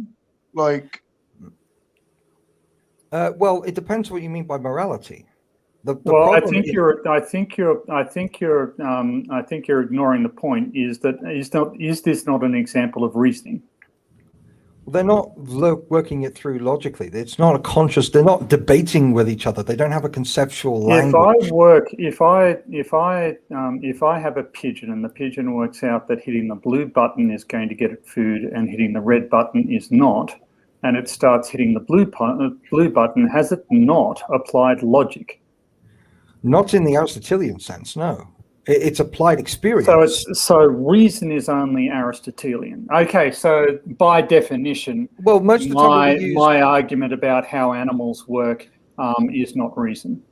Well, yeah, it's not. When we talk about reason, we are talking, because we were talking about conspiracy theories, right? Which everybody keeps wanting to just wander away from. But the point is that conspiracy theorists have an inability to grasp reason in the Aristotelian sense. That's the point, and it's about establishing knowledge. It's about how do we acquire knowledge, how institutions acquire knowledge. It's respecting the process of acquiring knowledge and respecting the institutions that have done so. None of this has anything to do with animal behavior. This is an refined intellectual process. That is determining the reality, determining the nature of reality, and applying and making deductions about what's going to happen based on our previous experience. The nature of the universe based on what has happened before, and tests that we can do. Birds do this. Birds can solve quite complex puzzles to get to food. Yes, but this isn't puzzle solving. This is about reason as a cultural institution. This is about understanding reason on a sociologically applied level. I'm speaking sociologically and culturally here. I'm not talking about some biological reductionist attempt to make animals higher than they actually are. But this is another one. So evolution, obviously, it's proven. Yes. But how? where was I going with that? I've forgotten it. Sorry, PhD Tony. I'll cut you off there. Carry on, buddy. I'll try and remember it. So the argument, I think you betrayed yourself slightly, because humans are animals, right? If you say so. No, it's a definite statement, isn't it? We're made of the same things that animals are. It depends. It depends if you want to look at it biologically, you want to look at it ontologically, you want to look at it spiritually, you want to look at it ethically. Let's look at it in a way that is. Observable. So let's steer clear of spirituality, because spirituality isn't observable, isn't it? Well, we can show me your soul. We can certainly show observe. me your soul. The soul is not a material entity. Yes. So we're back to spirituality not being observable. No, you said that yourself at the start. I asked you at the start the effects of human spirituality. The effects of human spirituality are observable. Observable in poetry. No, those are the effects of emotional resonances. Those are the effects of emotional resonances produced by psychological and sociological constructs. That's not a proof of anything. And this is the problem. Anything remarkable or unusual.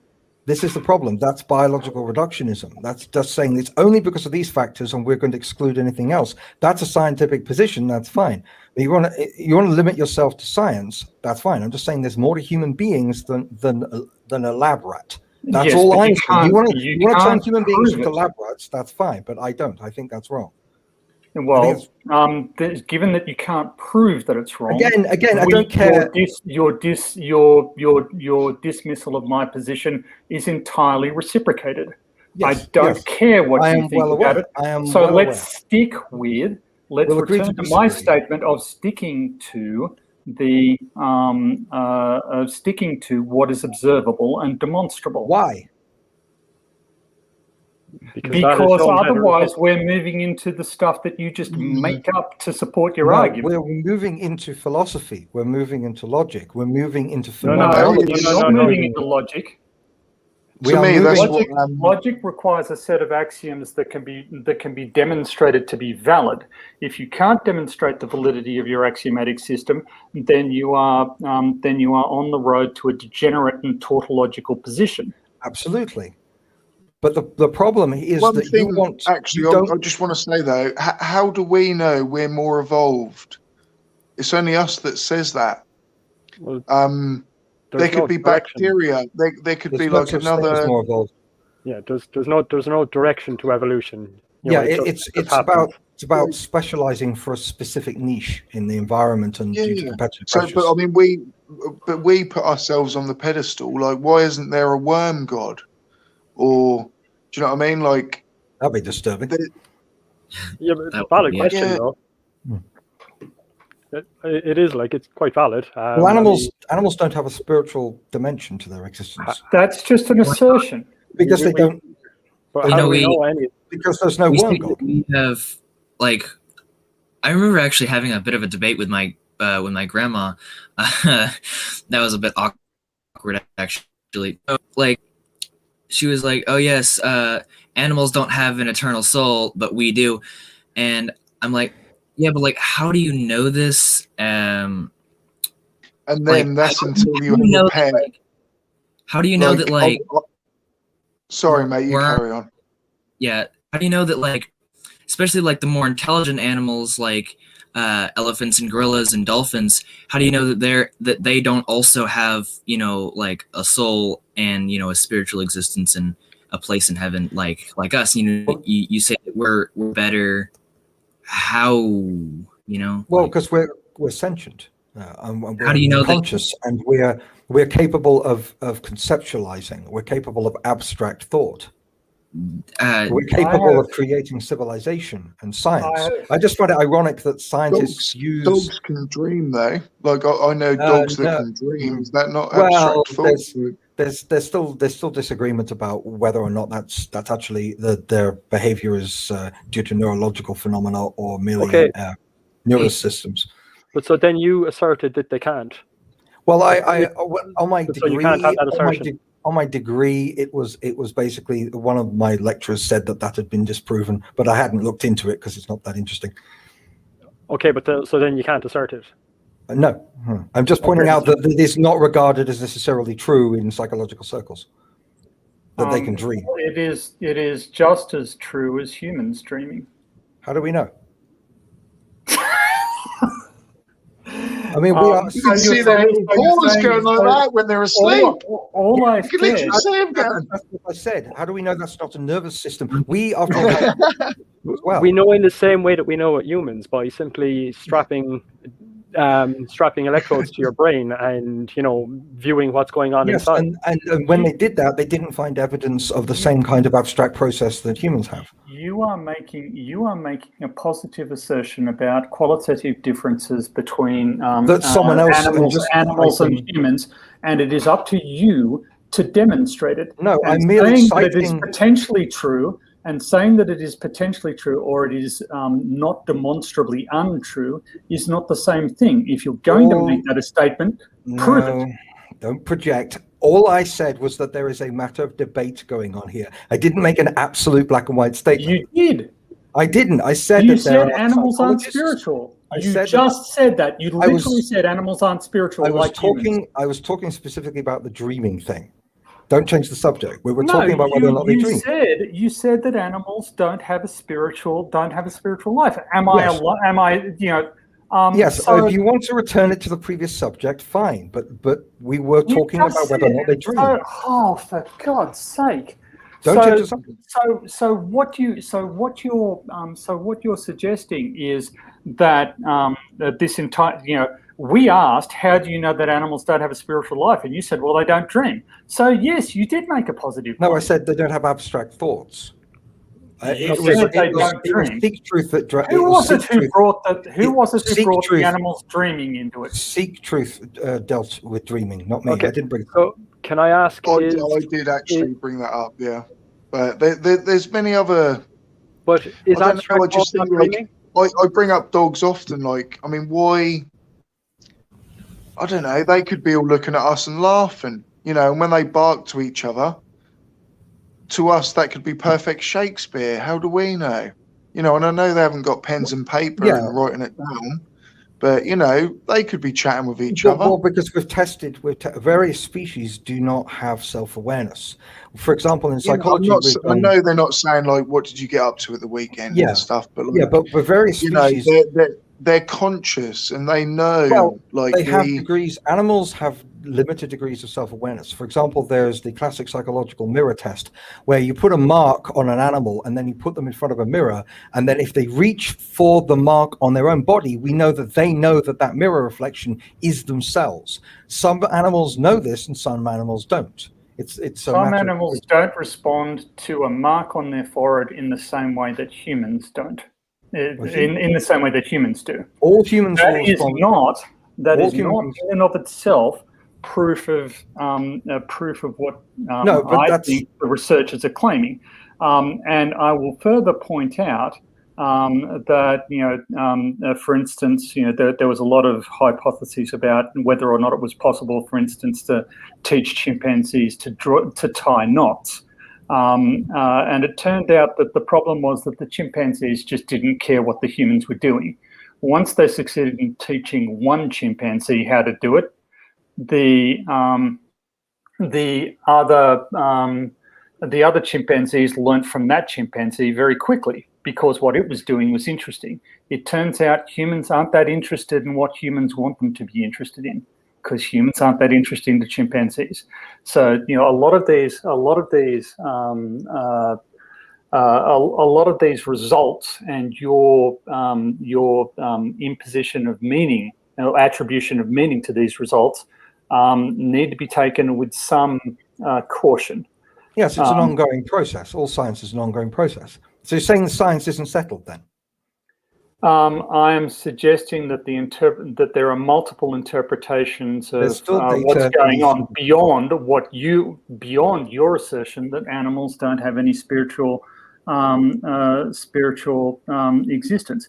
I know that animals form strong emotional bonds and they're animals that I have had extremely close relationships with, that I would much rather get into heaven. That I would much rather get into heaven than a large number of self-professed Christians. And that is my mindset. That biological reductionism is inherently dehumanizing. I'm saying that's kind of my problem. That kind of attitude, which I see from dogmatic materialists all the time, is very disturbing. You have more respect for certain animals than you do for people. There's something very wrong with that mindset. I have more respect for some animals than I do for some people. That is because as a materialist, you elevate animals and you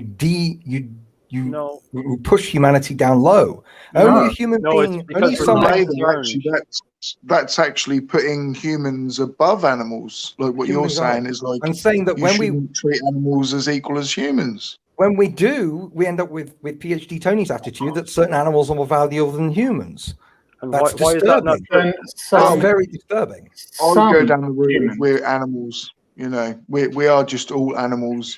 I think, and again, PhD's Tony is demonstrating why I think that's a very dangerous mindset. Can I ask? Just sorry. So, what PhD Tony was saying, that it's possible that there could be some animals that are better than some, or more moral than some people. That was what he was saying.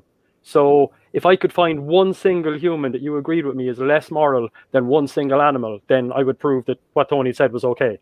So, go on. Animal and human morality operate on two completely different levels. No, but we're just doing it from our point of view here, right?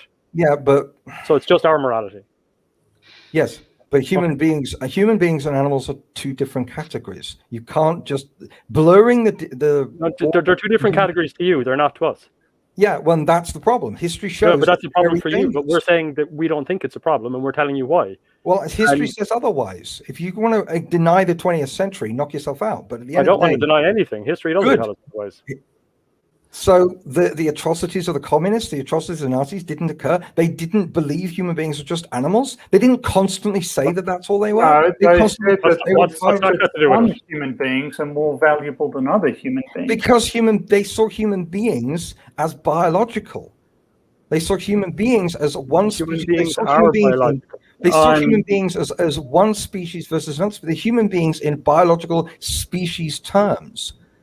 That's disturbing. I don't think that somebody coming from a religion that is, as infamous for atrocities as Christianity is really on the positive side. Because as we've discussed, there are plenty of people who have taken the attitude that it's perfectly okay to kill people who aren't the same religion as them, and you can say all you want that's a corrupt interpretation of your religion, and we can respond to the Nazis, and we can respond that the Nazis and the communists are employing a corrupt version of our ideology. Why is that not equally valid?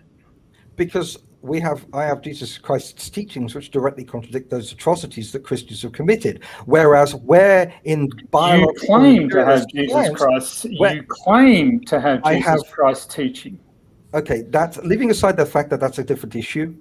The point is that you don't have a supreme standard of morality that prevents atrocities in materialism. All you have is materialism that could be interpreted in any number of ways. And I'm saying there are certain ways of interpreting materialism which leads to atrocitive. Period. Yeah. History proves that. That is the same is true of religion. No, because we don't assert to have one actual moral standard that we all have to go with. Exactly, and that's my problem. That isn't a problem at all. That's a huge problem. Well, I think human beings need an absolute moral standard, and the moment they fail to have it, they devolve into degeneracy. But you don't have it; you just claim to have it. We do, but do all of whatever particular group that you're referring to all have the same morals? Christians all have the same Christ. It's just that wasn't my question. That's the answer, whether you like it or not. All human beings, all Christians. What does Christ have to do with morality? Christ is the absolute moral standard, and human beings fail to live up to it continually. Every single time a Christian commits an atrocity, we can show they're contradicting Christ's teachings. Whereas you can't show the Nazis and the communists weren't logically leading from material. Sorry, excuse me, the Nazis? I actually had it pinned in a comment earlier. So why the Nazis?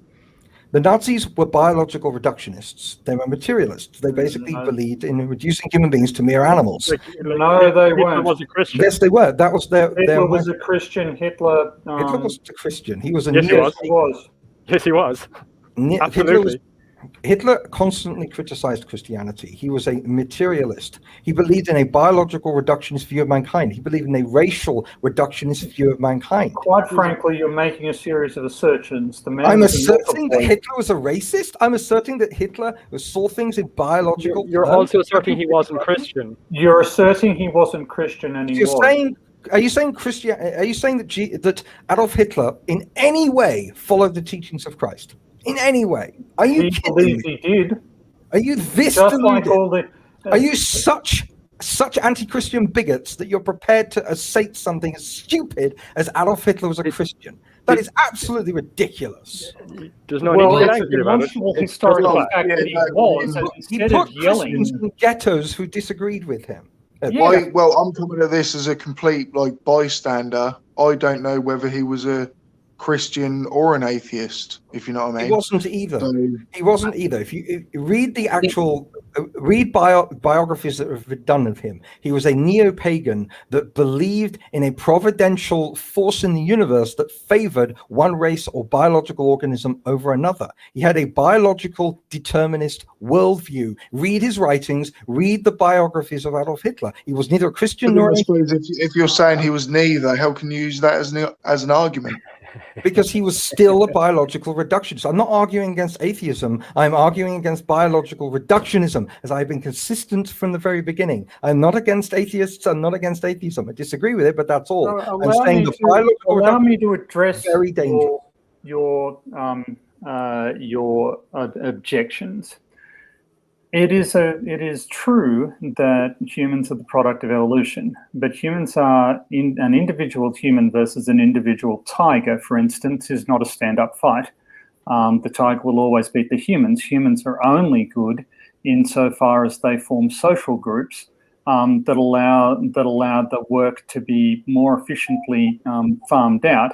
So humans are inherently a social animal.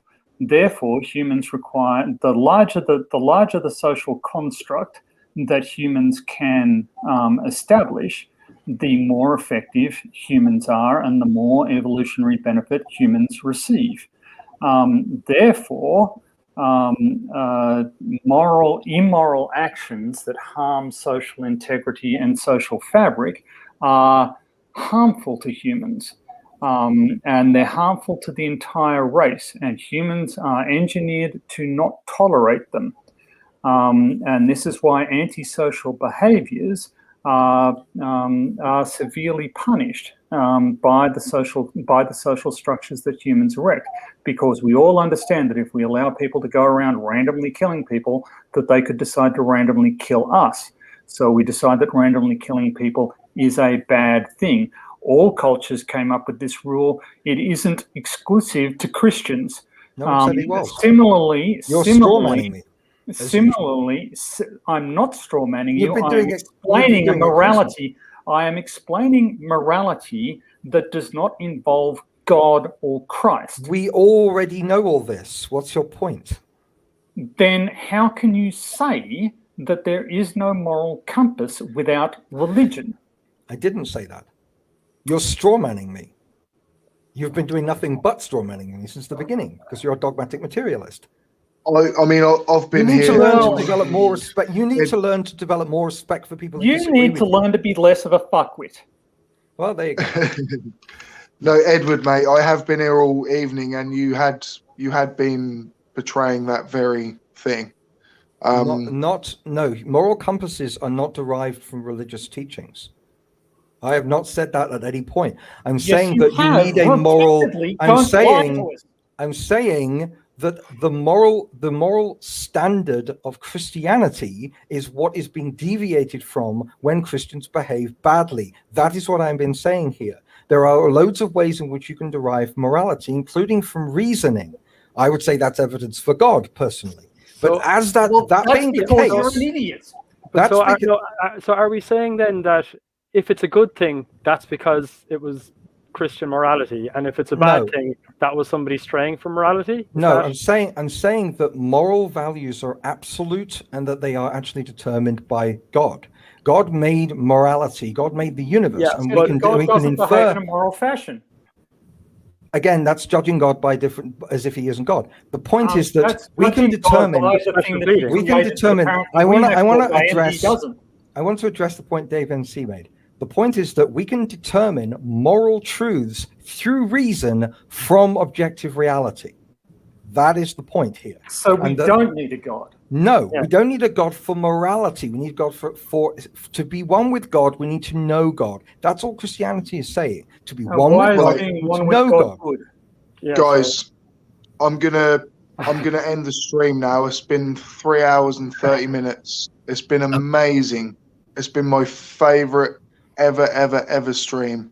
You're I know welcome. I've only done like 6, but even still, it's my best ever. I wish we'd Thank heard you more so from Juju though. much.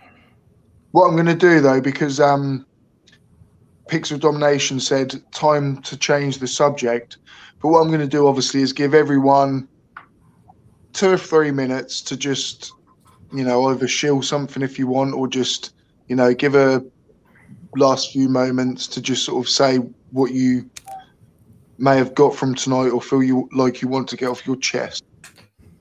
I'm not going to make Edward go first because then that will leave like all of us lot. Yep. Do you know what I mean? But Juju I'm going goes to make first. him go second from. I'm going to make him go second from last. So Juju Bear, sorry to jump on you there, mate, but do you have anything to say or to add? Well, No pressure. Like I say, either take 10 seconds or 10 minutes. It's up to you. well, first, thank you guys for letting me on here again. It was very nice. Even though I could have participated a little bit more, but I didn't really want to interrupt. I don't know. I really don't know. I might go. Bill is trying to throw you off, I think, in the chat there, putting "Speak, man." Just kidding. Like, say, like. I don't even see the chat from where I'm at. No, that's cool, man.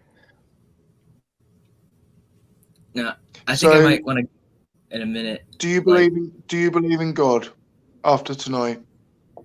I mean, it is still up for debate, but I honestly think that the way most religions interpret God is probably most likely mostly false. I think that like God as a giant random universe-eating amoeba is probably more accurate than the Christian interpretation of God, but I really just can't rule out God, just, because, I don't know, I feel like that would, Well, keep an open No, I mind. understand you. It's good to stay skeptical, I think. Staying skeptical. Yeah.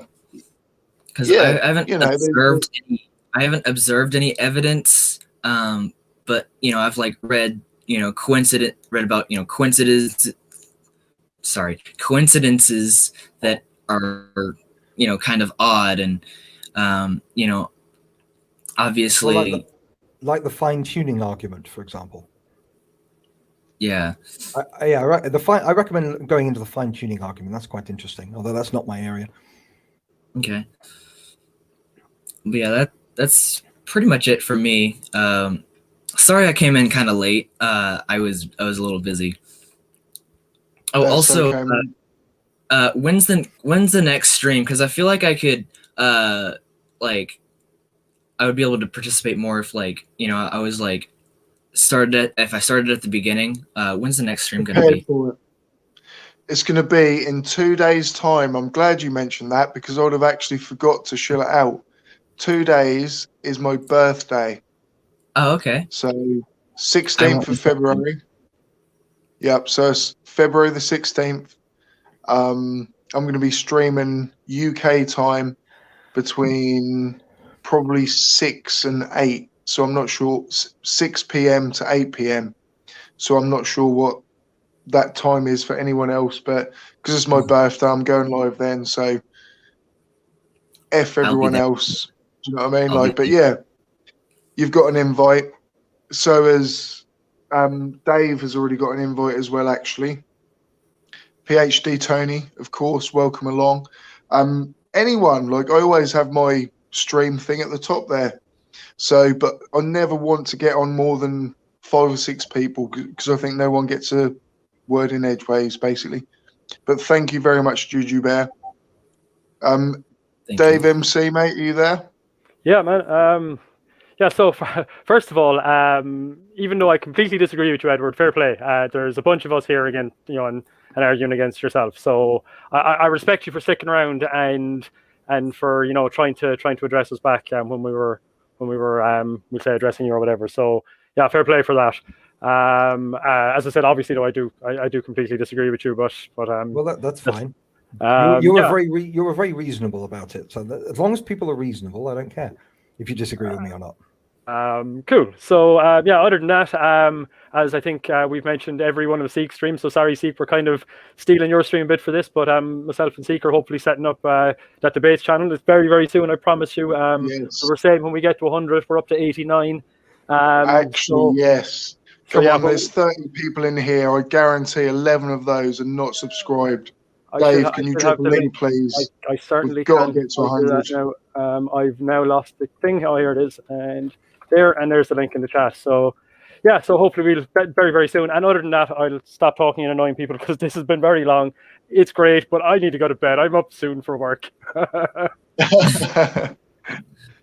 Get to sleep, mate. Get to sleep. Thank you, mate. Everyone in the chat, if you haven't, please hit that subscribe on Truth Debates. When we hit 100 subscribers, and I think we're about 11 away, we will start live streaming on there, hosting debates. Because I think it'll just be good to kind of separate the two and just really hit real deep conversations on that channel. So that'll be cool. Wasn't it 10 away? Like last time I checked, it was like 10 away and not 11 away. Someone unsubscribed, I think. Probably, yeah. That's probably To my be honest, fault. mate, Don't tell people you can do that. getting subscribers on YouTube is so difficult. I know. And especially keeping them watching as well. Do you know what I mean? Like, so I think some people think it's easier than it is, really. So when you do like get that little jump, like say even to me now, like going from 89 to 100 will be amazing. Do you know what I mean? Like it's just like, oh wow, we got to 100 now. Do you know what I mean? So you just got to kind of look at it like that, I think. Yeah, I've actually been having some like random subscriber boosts in my own channel. I don't have like a conspiracy theory channel or anything. I just make random. It will be when you pop up on lives and stuff. Yeah. Yeah. People like, will like randomly search you up. Yeah. It's like kind of cool. Like sometimes like oh my gosh, last time I checked I had a 50 and now I have 56. I think that was actually, did I have 56? Yeah, 56. So yeah, that's always really fun. Well, pimp it in the chat again. Yeah. Pixel Domination mentioned a comment, but I think me and Bullet Bill have got a run and joke going at the minute, so I'm not going to mention the name that Pixel Domination just said. I've got to try and go a whole stream without mentioning that name, and I've actually done it tonight. What name is that? Would that be Simon Dan? Simon Dan, Simon Dan, Simon Dan. If you say his name 3 times, he appears before you and kills you. Oh gosh, that's terrifying. I know. He is absolutely horrifying. Oh man. And it's this is your longest stream, isn't it? It is, yeah. And you've managed to live this long without saying the name? Yeah, 3 hours and 32 minutes, and I still haven't said it. Edward Licour. Hello. Yeah. Your last few minutes. Yeah. Well, I like it when people discuss modern contemporary issues like conspiracy theorists, but I also I'm obsessed with studying the origins of things and historical analysis. And so I always think that studying the cultures and the talking points, the history of talking points, for example, if you look at modern flat earthers today, they're using the same talking points as creationist flat earthers, who are using the same talking points as young earth creationists, who are using the same talking points as the Goss anti-geology period. So it's like fascinating studying terminology and mindsets and arguments and psychological tricks as they keep getting recycled by the same kind of scam artists despite the fact you might not think they had all that much in common. But it's like creationists and Holocaust deniers use the same talking points. And it's fascinating that when you decide you're going to be wrong from the start, it forces you down the path of using the same set of talking points each time. Yeah. And also I came on here in order to make sure this channel doesn't turn into an atheist echo chamber, because that's just boring. Oh no, I mean, my lead conversation would never be like just promoting and sitting here shouting there's no such thing as God or anything. Like, you know, I'd always have, oh yeah, variety. I'd always want someone else there to, you know, discuss with. Otherwise, yeah, it's just, you know, you might as well just be combing each other's hair, mightn't you, or something? Yep. I agree. You know, so it is just silly. Yeah, so I've seen that happen with a lot of streams that some people have, and you just sit through it and it's so boring because they just want to keep repeating each other's talking points. And you need some difference of opinion, and also issues like conspiracy theories need to be come at from different angles as well. There's a historical angle, psychological angle, the logical angle, and other people just use it to call all worldviews they disagree with irrational, and that's lazy. So life is a lot more complicated than some people would want to reduce it down to. Yes. Yeah. Cool. So PhD Tony. Yeah. Good night, sir. Briefly returning to the central theme of conspiracy theories. Yes, they are seductive. They offer people an insight. They offer people collective identity. They offer people validation who might not have achieved educational or economic success, and they are seductive. But I will say that Edward's tendency to leap to Nazis as soon as the subject of humans being animals come up is both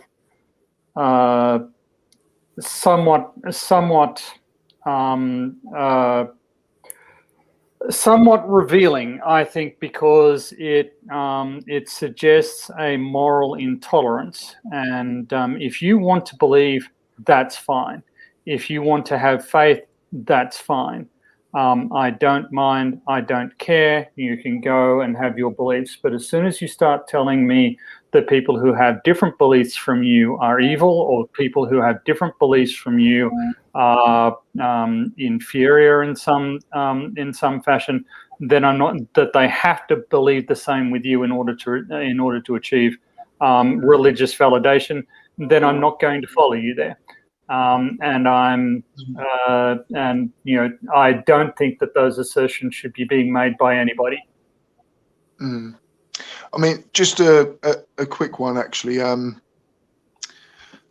Do you think yourself, Ed, that people that aren't Christians are sort of morally worth less? No, it depends entirely on them, on their view of humanity. If you have a reductionist view of humanity, there's a danger there that you could lead to atrocities, because that's what, if you have a tribal reductionism, racial reductionism, biological reductionism, sociological reductionism, all these atrocity committing ideologies throughout history all have the same thing in common. They all reduced human existence. They all fail to recognize that all human beings are of equal worth. And because of a reductionist paradigm, I'm not saying all atheists or all people who aren't Christian are evil or immoral. Again, he's putting words in my mouth. He's saying there is a danger. They're not going to heaven. There is a danger. I don't know. There is a danger to. Again, he's putting words in my mouth. there is a danger to biological reductionism, saying we're just this or just that. If you look at the social constructivists, for example, like a lot of sociologists are social constructivists. They have this view of human beings as being purely the product of their environment. That worldview has led to some terrible, weird social engineering experiments, and Marxism, for example, is built upon sociological reductionism. It's very dangerous, and we need to be aware of that. That's all I am saying. History shows you need to be aware that saying human beings are just this or just that is very dangerous. Need to recognize the multiple levels. Even denying free will is very dangerous. History also suggests that adhering strongly to religious convictions is very dangerous, and gives rise to utterly atrocious behavior. So I don't necessarily see your argument here. Well, I mean, at the end of the day, the Nazis were biological reductionists, the communists were sociological reductionists. That's just a matter of fact. And if you want to deny that, not just a fact. Okay, so let's go with the But I'm not making sweeping. I'm not making the pogroms against the Jews. Let's lay all of the, let's lay slavery. Let's go back with slavery, and let's look at the religious justification for that, shall we? I mean, you can't keep on coming back and saying, look, here's this one horrible thing that some humans did, and they had this attitude, and ignore the fact that all of these religious people had these other noxious attitudes and did these other noxious things. Well, some human beings have a tendency to do noxious things. And some from some ideologies and some from other ideologies. Yes, different ideologies can be abused, but that does not make one ideology inherently more dangerous than the other, especially given that in an historical context, religion has been used much more commonly to justify atrocities than biological reductionism has. The problem is that biological reductionism has only been around for a fairly limited period of time, and yet the moment it started to be implemented on a governmental level, people were shoved into gas chambers. That's the problem. We're dealing with the difference between religion. People claim to be a better Christian than Christians. Christianity has been around for 2,000 years. That's a lot of time in which you can cherry pick examples of bad behavior. But biological reductionism and sociological reductionism have only been around since Marx or since the 19th century. And the amount of wars and atrocities that have been committed is mind-blowing. But the only reason that we're cherry picking from Christianity is because you're cherry picking from something else. I'm not cherry picking. I'm saying that we have a much shorter time span to work with our capacity to kill people in industrial quantities has increased exponentially over the past 2 centuries, which happened to be the past 2 centuries over which this ideology is available.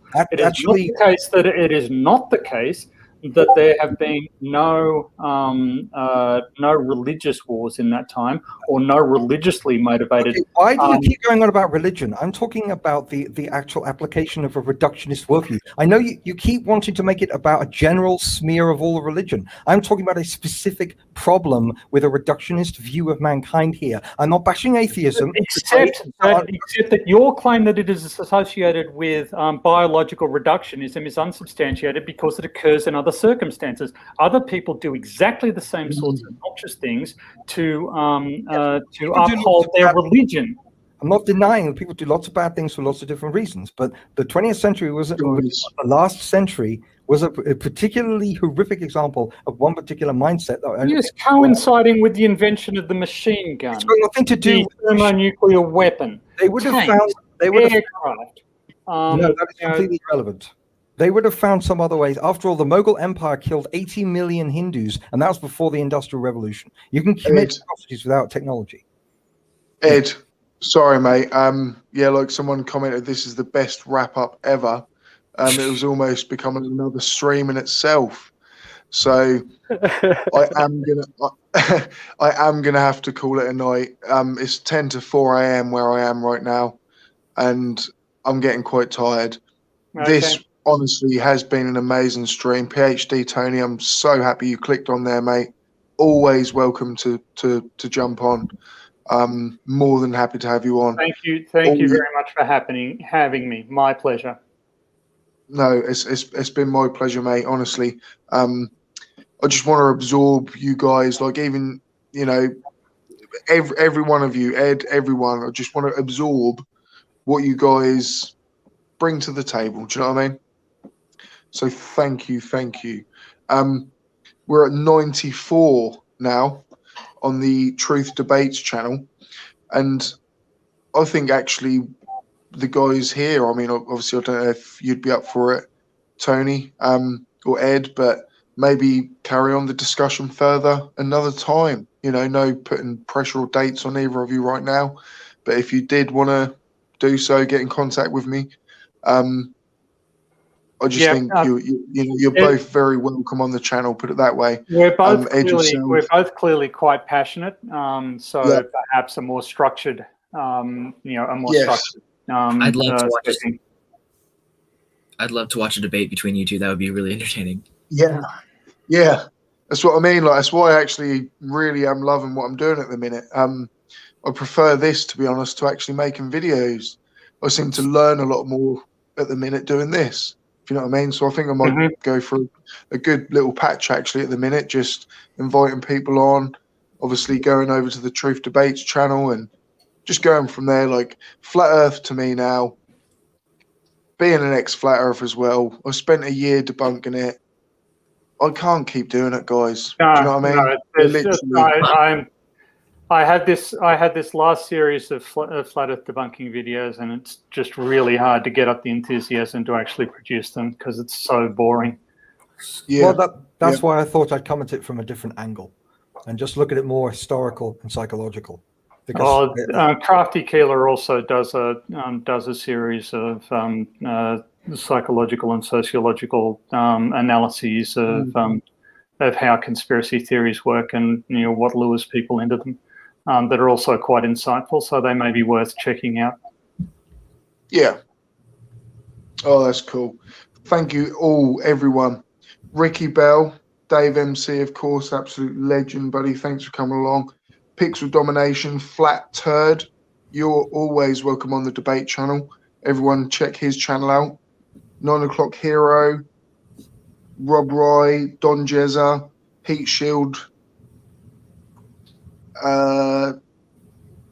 absolute legends, the lot of you. So Sloppy Vids, Juju Bear, always welcome along, mate. Marcus Dresden. We're going to call it a night, guys. It's over. Okay. Stay safe. Thank you. And keep it global. Awesome. Thanks, lads. Peace.